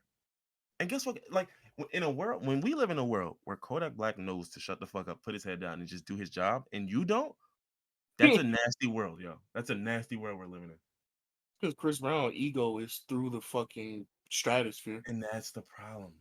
Because think about it, we see all this shit, like you said, with the Robert Glasper shit. The fact that you reacted that wildly to a dude who has been winning Grammys for the last decade. You have anger issues, 1, and 2, you're clearly not that damn bright. He makes better music than you. I don't care if you feel like your music is this or feel like it's that, Dog, you have platinum songs every year. I'm looking at it. I'm watching it. I've never heard of many of these songs. And they're platinum. Platinum. Some of these are 3 times platinum, 2 times platinum. I don't know what song Privacy is. I don't know what song Grass Ain't Greener is. They're both platinum. I don't know these songs, bro. I don't know what song Liquor is. It's from 2015. It's platinum. I don't even know what song Under the Influence is from this year. I don't know that song. I don't know. 2023 this year or 2022? 2022. I don't know that song. This is from Indigo. But it became platinum this year. And he released it in 2019. Like, what are you talking about? This was a song with DeVito. You have songs with DeVito, with Wizkid. Bro, you're with the biggest artists. Like, stop it. No one has ever sat up here. And your biggest spike came after beating Rihanna. I'm over it. I'm over it. Humble yourself, nigga. And maybe they'll leave you alone. But until then, nigga, hold it. That's all I got. Anything else? I'm honestly shocked that there was even any backlash. I'm glad there was. Like, I'm glad that when Chloe put the song out, everybody was like, "Girl, what you doing? You know who that is?" I'm honestly shocked there was any backlash because I thought, because it's usually his fans that are the most vocal and the loudest, and they're saying, "Oh man, he already apologized and Rihanna already forgave him. Let's just leave it in the past." Mm-hmm. That's usually the niggas that I be hearing. So I'm Yeah, yeah, yeah. surprised that anybody even, was attacking him. I'm glad But I they think were. a lot of it was. I think a lot of it was like there was people who were angry and they knew that they couldn't necessarily be furious at Chloe, so it just became I'm gonna take it out on him because it's like Hmm. I wish she knew. And mind you, I'm not gonna talk about it on here, but like there's a similar thing going on with Hallie where it's like she's having issues with fucking DDG and Ruby Rose, and niggas are Yeah, just like, girl, like, why get rid of these niggas? These niggas are pulling y'all down yeah. I was gonna E- say y'all are better than this. every time. You have Beyonce's cosign and you're with Disney. Why are you dealing with a YouTube nigga trying to rap? What are we doing here? And Um, now he's got his old it's girl. Like, what are we it's funny doing? you brought up DDG. I just want to say this on a side tangent. You know the shade room and the other one, whatever the other one's called, right? Hmm. Baller alert. Yeah, that Yeah, one. the You ones. know, they talk about useless shit. So they was talking about the drama between DDG and Ruby Rose and everything. And Mhm. Damian Harris said something The in the running back. yeah, and then What is this in this area? DDG replied to him and said, "Nobody knows who you are." And I just had to take a step back. I'm just here to let Like you know, Damian Harris. I acknowledge your existence. I know who you are very intimately, brother. Man, keep up, keep the good I fight up. I was I, I was literally just blown away that you would say something that wildly inaccurate. And rightfully they were cooking him in the comments and everybody was saying more people know who fucking Damian Harris is than who you are. Nigga, Hmm. I didn't even know who the fuck DDG was until all this stuff See, happened. okay, see. Here's the thing. I don't want to defend this guy. I don't know if that's a true statement. My whole point being is I don't like when niggas who because DDG has 6 million followers. Maybe some of them are fake. I don't know. So let's say half of them are fake. 2.5 million people know who you are. I think people know the name Damian Harris, but people it doesn't matter. I don't really care. I don't like getting into the arguments of like I'm bigger than you, I'm more established than you, because it doesn't matter because Damian Harris was a starting running back on an NFL team. Like you don't know me, and that's fine. But to tell me I'm a nobody, you're stupid. Like you don't know what you're talking Exactly. about. You You sound have like a no crazy clue. person. Yeah, you sound hurt because I said some shit you ain't like. Man, look at this nobody ass nigga. You think just because you got a blue check, yeah, go look at my resume, nigga. Go look at my resume. I was that guy at Bama. Go look at my resume, nigga. I'm the best. I'm one of the best at what I've done. Can you say that? What Can has you he say that? done? He's YouTubed and rapped. Are you the best at either of those? Absolutely not. No and no. Okay. All right. Thank you. Appreciate it. Might be the worst at rap. I don't know. I never heard him, but he can't be that good. I'm not gonna lie. He sucked at first. DDG's not bad. He can rap, but that's not the point. It doesn't matter. None You've of that heard shit. music from him? I have. He has a song with Offset. It's a really good song. I like it. Really? Hmm. Interesting. Yeah, he's got a song with Offset. I enjoy it. But that's not the point. The point is, in terms of for Hallie, from like, get rid of this nigga. What are you doing? Like it just happens every time. We see people get dragged down by the choice of who they gonna fuck with, and it's like stop fucking with these bums. I get it, you're young. They're like 23, 24 or some shit. So like they don't you gotta it's like a rite of passage where you just gotta deal with a fuck nigga and learn that a fuck nigga will stop my back. Mm-hmm. Yup. Yup. Yup. You can tell people all you want, but they don't get it until it happens. So listen, man. Wishing Chloe the best. Thoroughly enjoy. Um, I can't necessarily say her music. I like a couple of her songs. I think she can sing very good, well as well. She picks a lot of weird songs that don't let her sing. Not sure Mhm. why she does that. I think that might be her label, and that's what I'm saying. Like, I know she's signed. I mean, is she signed or managed by Rock Nation? That's actually what. Let me see. She is signed to Columbia Records and Parkwood Entertainment, so she's just managed by Rock Nation. Okay. So it might be something going on in Colombia where Colombia's a little wacky and maybe they're moving a little weird. I don't know. I don't know. But it's just like somebody's like, please, Jay Z, do something at Jay Z, at the Avengers, at Elon Musk, at President Obama. Do something. They're bringing her down. But yeah, like Columbia Records is Pharrell, Lil Nas. Like, yeah, nigga, go get a Lil Nas features. Speaking of that, where the fuck is that guy been? He chilling. Yeah, he's cooling. But like, yeah, I'm looking through Colombia's list. Go get a Baby Keem record, please. Like, like do anything but this. Go get a Calvin Harris joint. I don't know. See if Daft Punk's still doing music. Dominique Fike. Go get a record from him. I don't fucking know, dog. But Anybody but Chris Brown. anything. Go get Fabi. Bow. Viral. Movie. Get Like Baby Joe. Tron once he out of jail. Yeah, well, yeah, free Baby Tron. First, I don't even know what he. I knew it was possession of control substance. Yeah, get Baby Yeah, Tron. probably some drugs. You know, Free, simple free the shit. shitty boys. Yeah, for real, for real. Yeah. So, and this is just a weird situation. Like, it's just again, prayers for everyone involved, except for that one nigga, and that's just really what it comes down to. I'll chill out of him specifically. Yeah, right. And that's the point. Like at this point, I'm like, bro, listen, I'm just gonna hate because it's like you have shown me like you are unapologetic. You don't care. You don't care what people think. And so at this point, all right, well, an eye for an eye. If you don't care, then why should I? Why should I care about your safety, your mental health, any of that shit? Nah, fuck them. Fuck them. Actively praying that you get worse mentally. So boom, where we at? We got plenty left. How did we get this far and not touch nothing?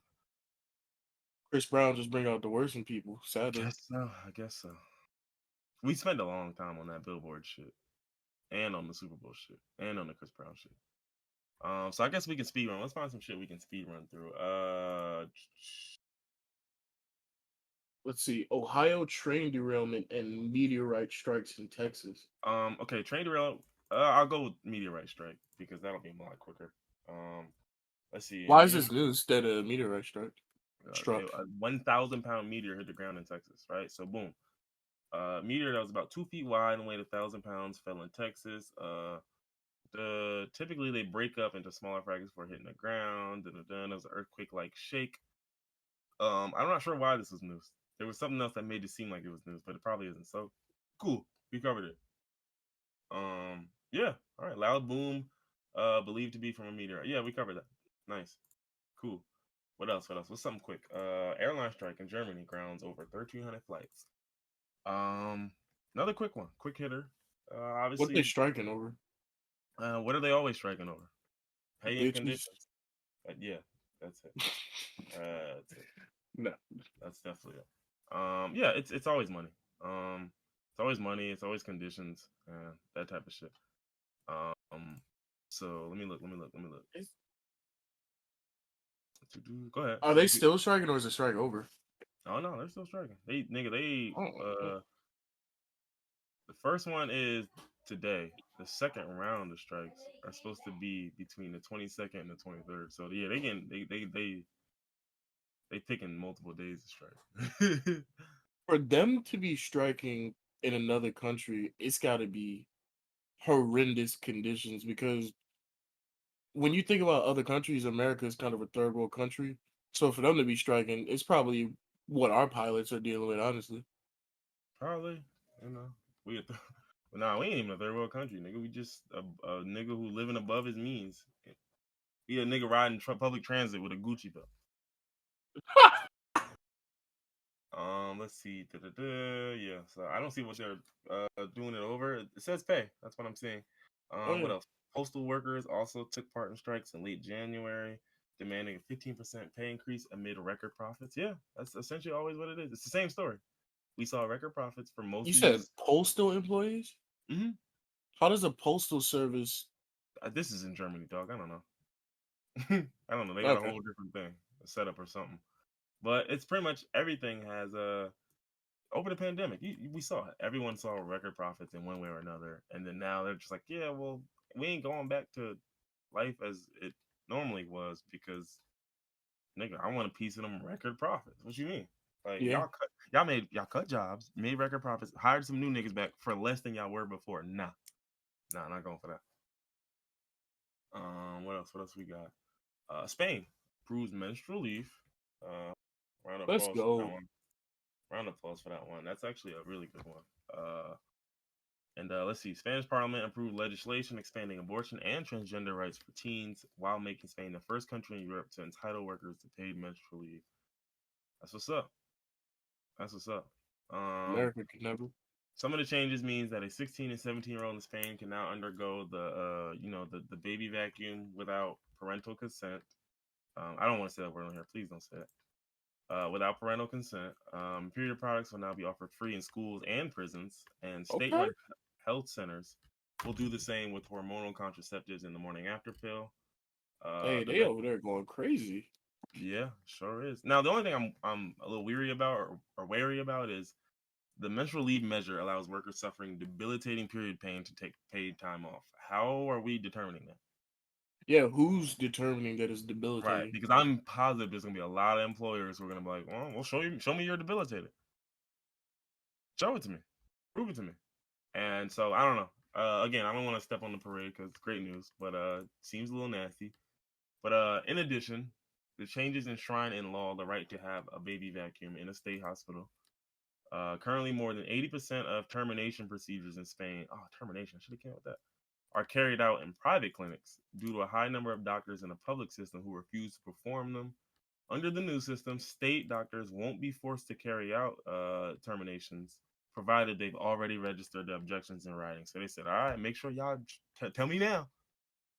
Tell me now, because you ain't said none. A separate package of reforms strengthen transgender rights, including allowing any citizen over 16 years old to change their legally registered gender without medical supervision.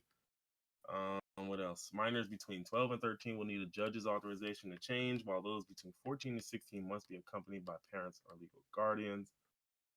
Previously, transgender folks needed a diagnosis by several doctors. That's nuts. Of gender dysphoria. The second law also bans so-called conversion therapy. Oh, let's go. Okay, yeah. And provides state support for lesbians and You said single this is women in Spain, right? in IVF treatment. Yeah, I'm really thinking about this. This is a lot, actually.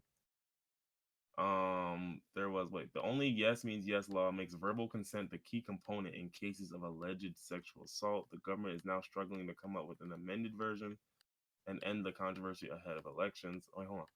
Oh, they're currently under fire for a new sexual consent law that was intended to increase protection against the R word, but has inadvertently allowed hundreds of offenders to have sentences reduced. Oh, because it made verbal consent the key component. Okay, so then the problem with that is if y'all had, if Sony, yeah, okay, yeah, no, that's a little nasty. But anyway, some good shit coming out of Spain, man. Shout out to the left wing coalition government, the United We Can Party in Spain. They're getting shit done. I'm sure I don't want to give them too many shout outs because I know politicians are nasty, but yeah, this looks great. This looks great. So hats off to y'all.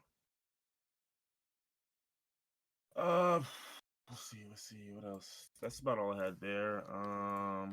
Okay. We are at we got another 20 minutes before we hit 2 hours. We want to do the train derailment. You want to do Wild Hearts, Jojolands? What do you want to do?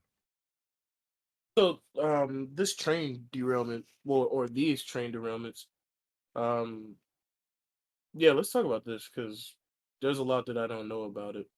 Okay. Because I keep hearing a lot of information. There's conspiracies going around now, As there always are. as there always are. But yeah, let's get into that. Basically, February 3rd, there was a train carrying 38 cars. 38 cars derailed and a fire ensued, damaging another 12 cars. There were 20 train cars carrying hazardous materials, 11 of which derailed. Residents were ordered to evacuate when, due to the threat of a possible explosion, authorities chose to breach 5 tankers filled with vinyl chloride, sending hydrogen chloride and phosgene, toxic gas, into the air. So that is essentially the gist of what happened. Now, I'm sure you've seen the pictures that look Wasn't there more than one train derailment? Like, wasn't there multiple? So here's the thing. This was the train derailment in East Palestine. Right. There wasn't another one here, but there was another train derailment, yes, somewhere else. Don't know if that one had hazardous materials. I don't remember seeing that part. But that happened. So, few things here. There was a point to where the hold on, I'm reading like a little fact check article. We'll see what they say. There was a journalist who was arrested at a press conference. The charges have since been dropped. And that one was a little, What was the journalist arrested for? Basically, there was a press conference, and he was in the bag, and apparently they were saying he was disorderly conduct and criminal trespassing. The trespassing is just, what they hit you with when they don't want you somewhere. Yeah. But they were saying he was making some sound during the shit, and so they asked him to leave. And he's pretty much just saying, "Nigga, I'm just sitting here. Like, what are you talking about?" Like, so that's really what it is.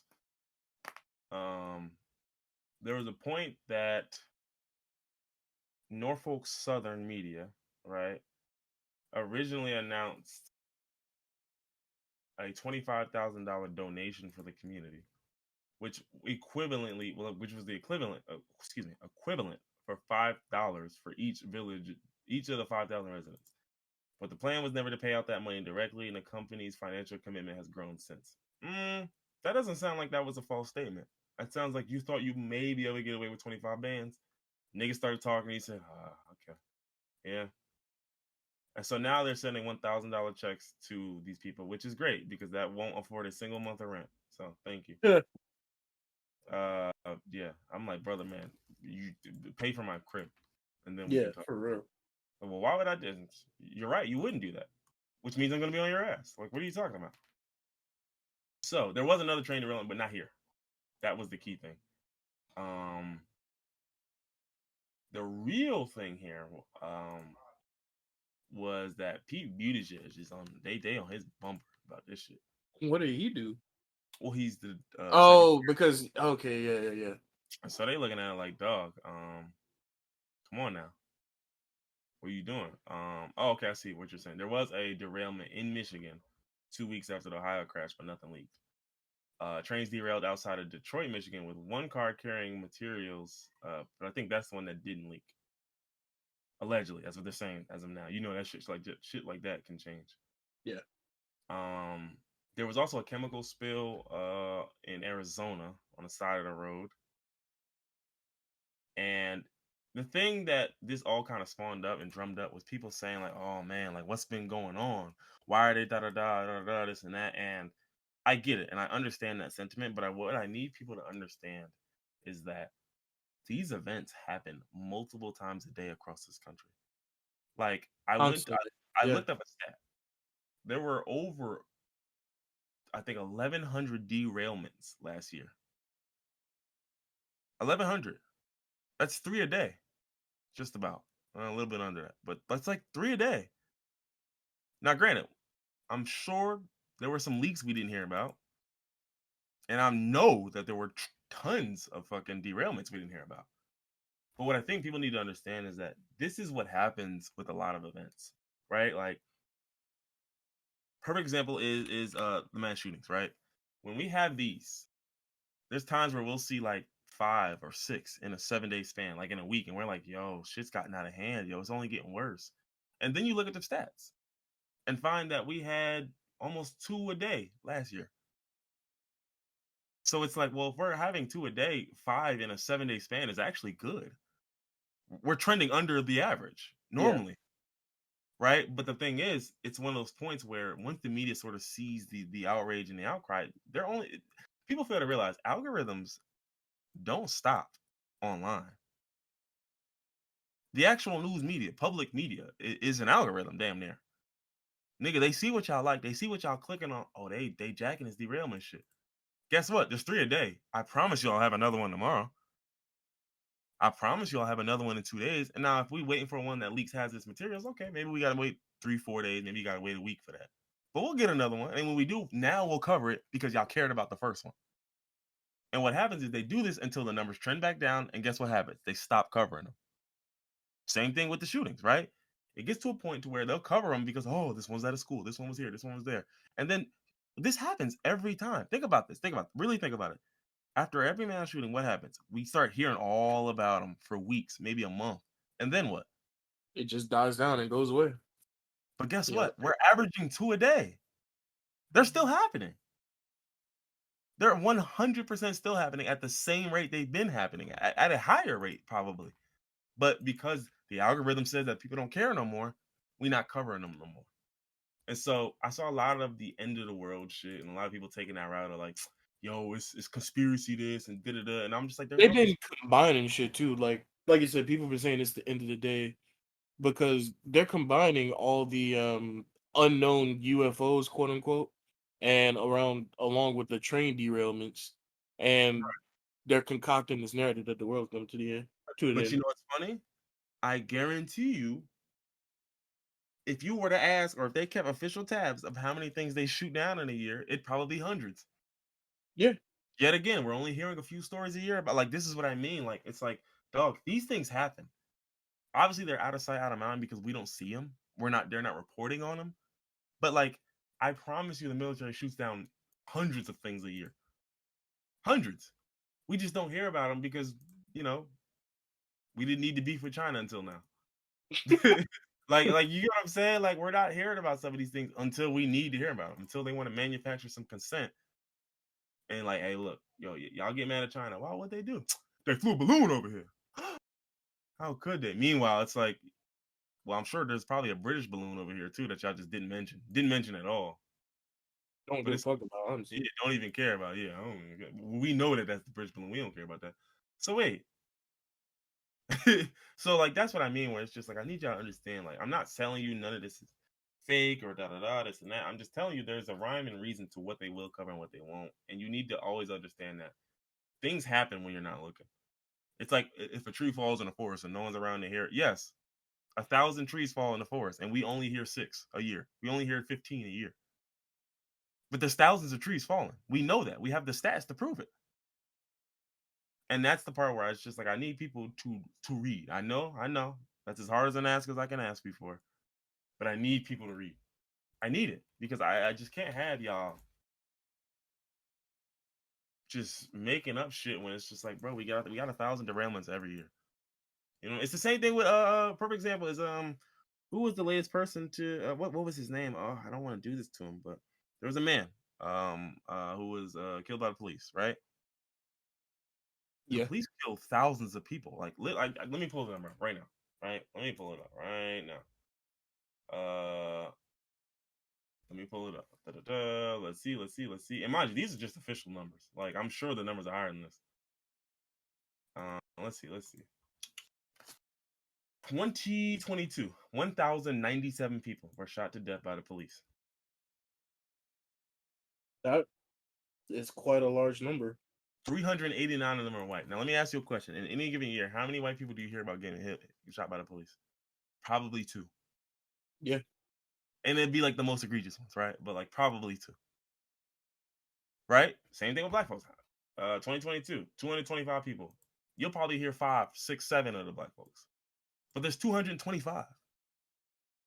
1,097. Let's do the math. 365. That's 3 a day, damn near. That is damn near 3 a day, dog. But think about it. So that's my thing when I tell people, like, if they covered all this shit accurately the way it happens, dog, you would never stop hearing about these. You'd never stop hearing about them. But obviously they got to run out of shit because they're selling ads and they're doing all of this and that. So they pick and choose when they want to talk about it. So please, I just need y'all to understand, like, a lot of this shit is not a conspiracy. It's not this. It's just shit happens and they're covering it now because people care right now. Don't worry. In 2 weeks, when the interest starts to wane down, they'll get right up out of this topic. I promise you. Until the next person who they care about, and then now they'll do the same thing. I'm gonna make sure when they stop talking about it too, that even more trains get derailed, and y'all just not gonna know about it. No. I'm No. gonna do it. So what else we got? We got The Last of Us. We got Wild Hearts. We got Jojolands. We got We the might as well Fate. just hit all of that entertainment in one. Yeah, we might as well. So I guess We were supposed to start with entertainment, and then we kind of just we did 3 entertainment topics, and then we went to world news first. We should have just kept going and got to Jojolands and all of that, but that's fine. I don't care about none of this sports shit right now, to be real with you. Go ahead and talk about Wild Hearts. I'm not gonna hold or Jojolands. Either way, I'm gonna go to the bathroom. So you pick which one you want to speak on and make it happen, Cam. okay.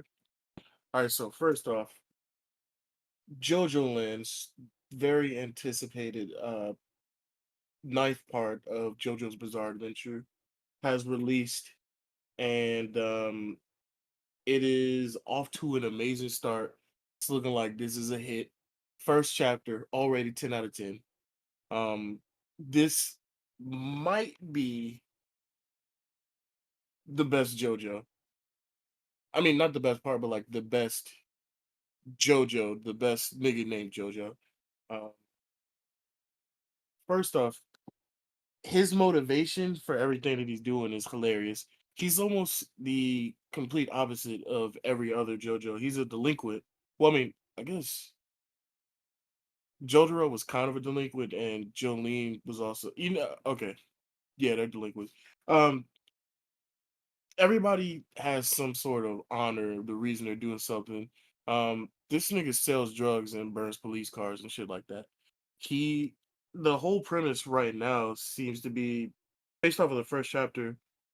The motivation now is there's tourists coming in with a diamond worth $6 million, and they're about to have a heist, pretty much, and go steal this diamond.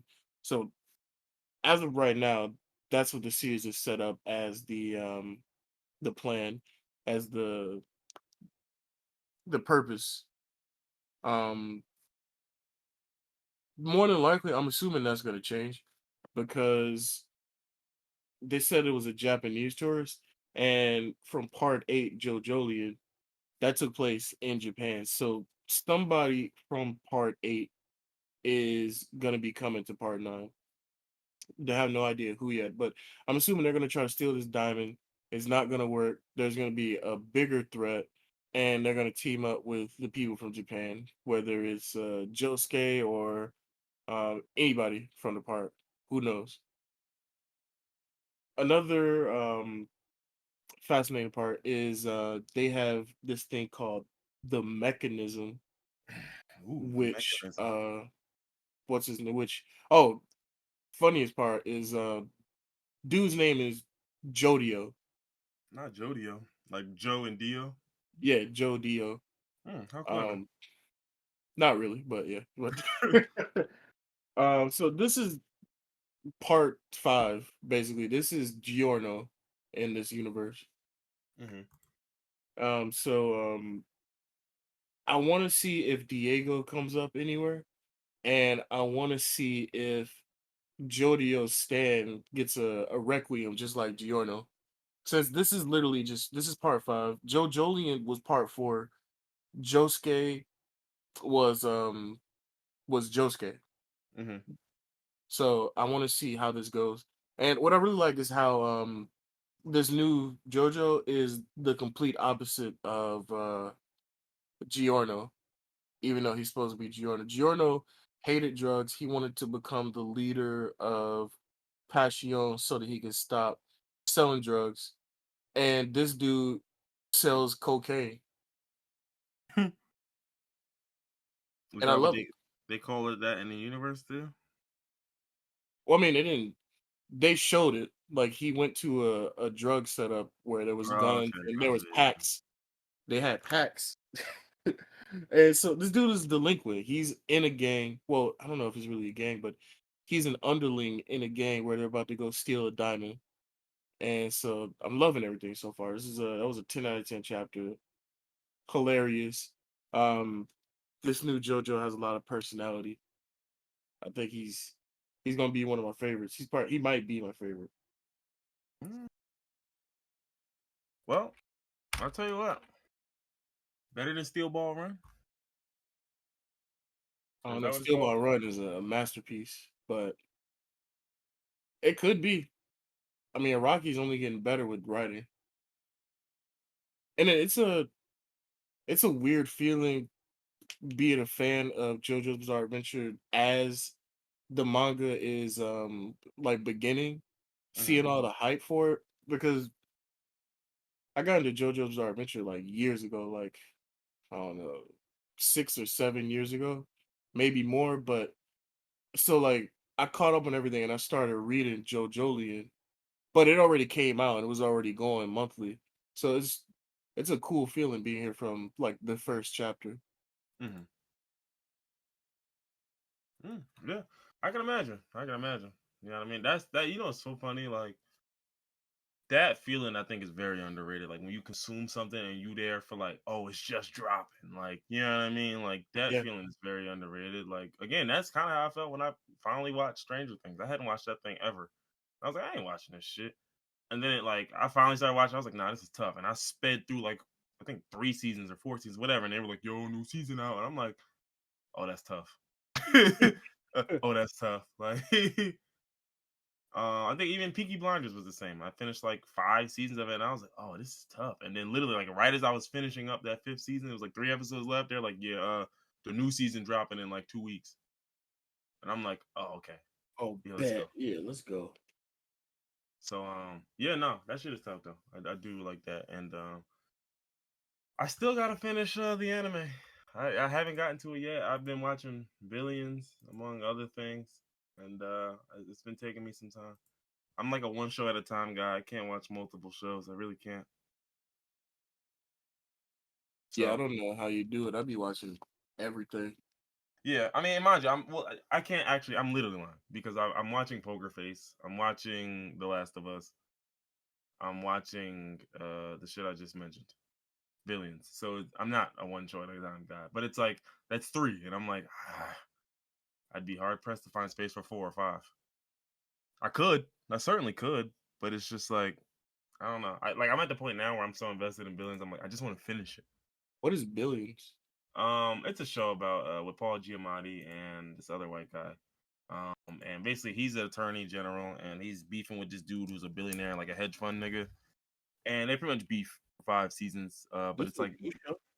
I premiered uh 2016. Oh, okay. So, No, it's still going. Yeah. I oh, think okay. season 6 is the last episode of season 6 was in April of 2022. So it's still going. And I remember they said that they were doing what do you call him? Damian Lewis, that's his name. You know what Damian Lewis is? It sounds familiar. I probably know if I see him. He was in Band of Brothers. He was in Homeland. Band of Brothers is old as fuck. He wasn't in nothing new. Once Upon a Time in Hollywood, apparently he was in. Dreamcatcher. I don't know. I don't really know.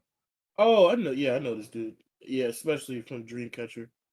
Yeah, so he's in it. And yeah, so basically it's just like a dude who has beef with an attorney general, and it's just showing $1 billion beef and how it looks and what happens and the damage and da da da. And that's really it.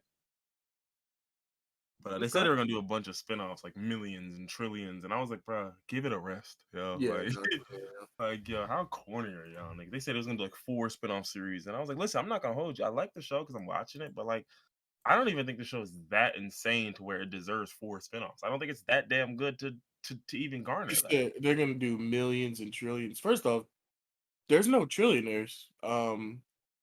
There will be in But this show, I guess. are Or they? maybe it's a nigga fighting for a trillion. I don't know. I want to see. Are they gonna do dozens where it's niggas fighting over $30 and it's just like The Wire? Hundreds. I want to see niggas beefing over $5. Niggas getting burnt up for 250. That's a spinoff I would actually watch. I don't I care really about would. millions and thousands. I want to see niggas fight over $13 He over said a Subway footlong. I want to hear 20s. I want to see y'all fighting over Jeffersons. I want to see niggas fight over a Super Bowl bet. Yeah, I want to see y'all fighting over some Tubmans. Tubmans. Niggas are getting this shaking over Andrew Jackson. But yeah, or I want to see niggas scrapping over that. What's that? The big coin, the $1 coin. I want to see niggas A scrapping over those. Sacagawea. Niggas fighting over a Sacagawea dollar. Niggas is scrapping over the Sacagawea. Oh A man, $2 bill fight.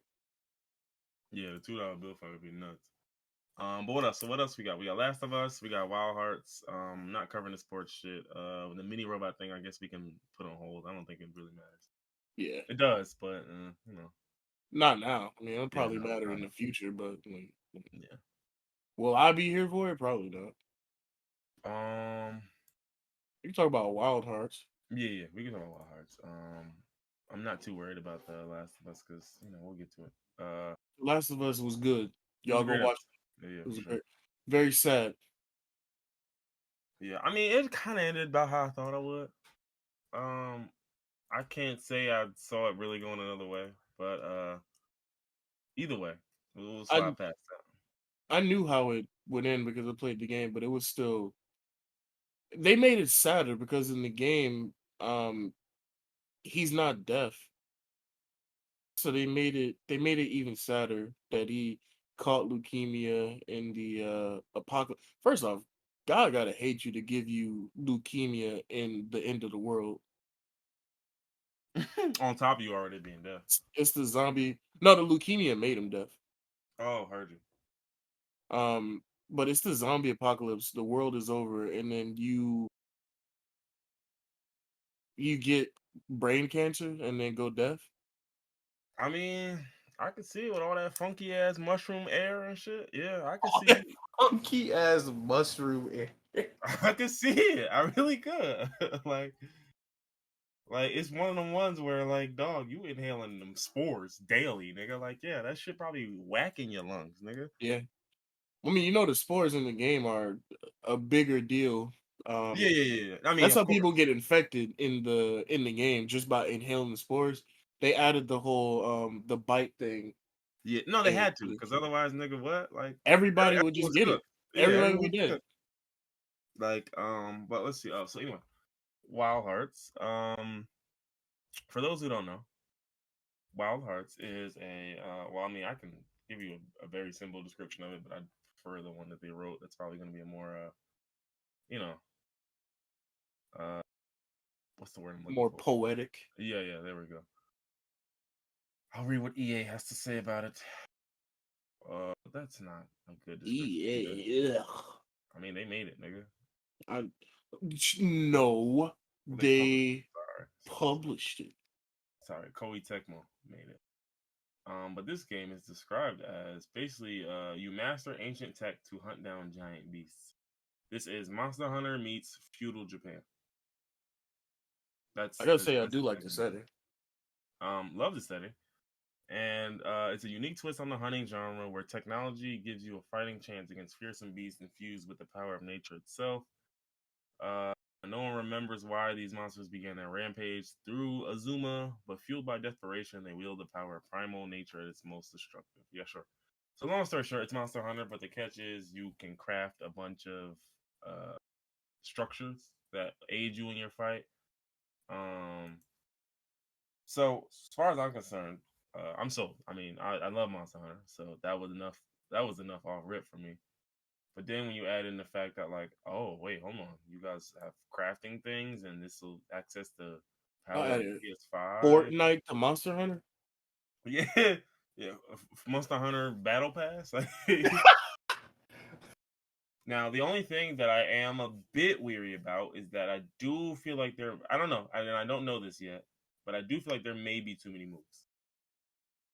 I do feel like the HUD appears like it could be a little cluttered at times. But I don't know. Again, I have yet to see truly, like, because you can see gameplay footage and see people's shit cluttered, but you don't know what it's like for real.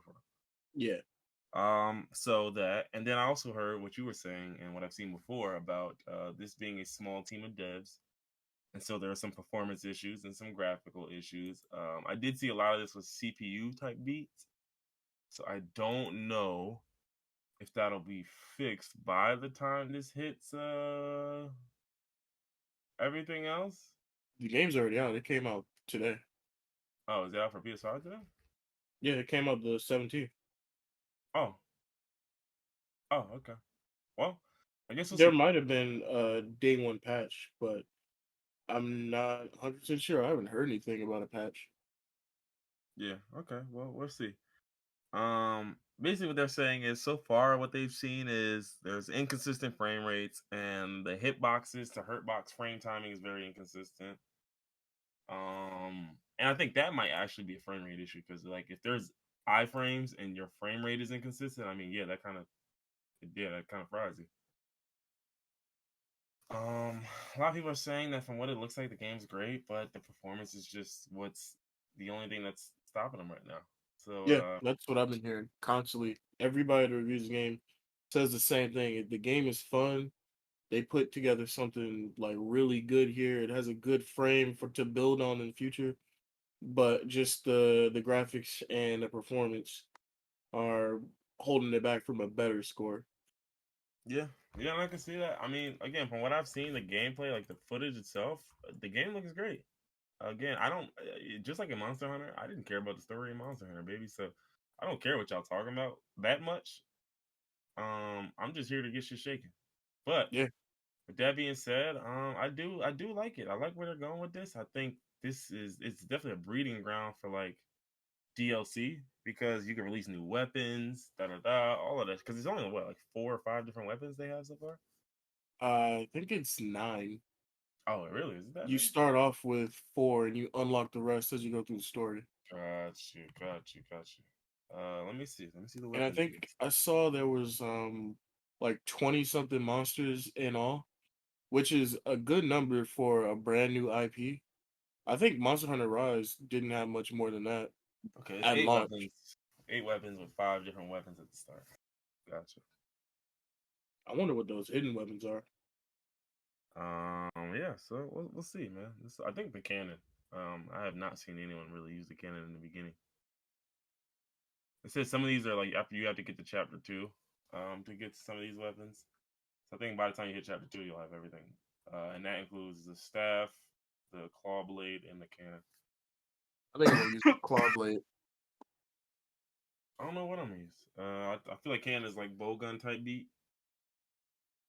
Um, I don't know. I I don't know know that what. little laser that the cannon fires looks crazy, I don't know what. I probably would do Nodachi. What's that? The big blade. like the great sword. Yeah, Yeah, the great. So I probably rock with that then. But yeah, no, this game is good. It definitely scratches the exact itch I'm jacking. So I'm fucking with this. We'll see what it is. And yeah, other than that, I don't know.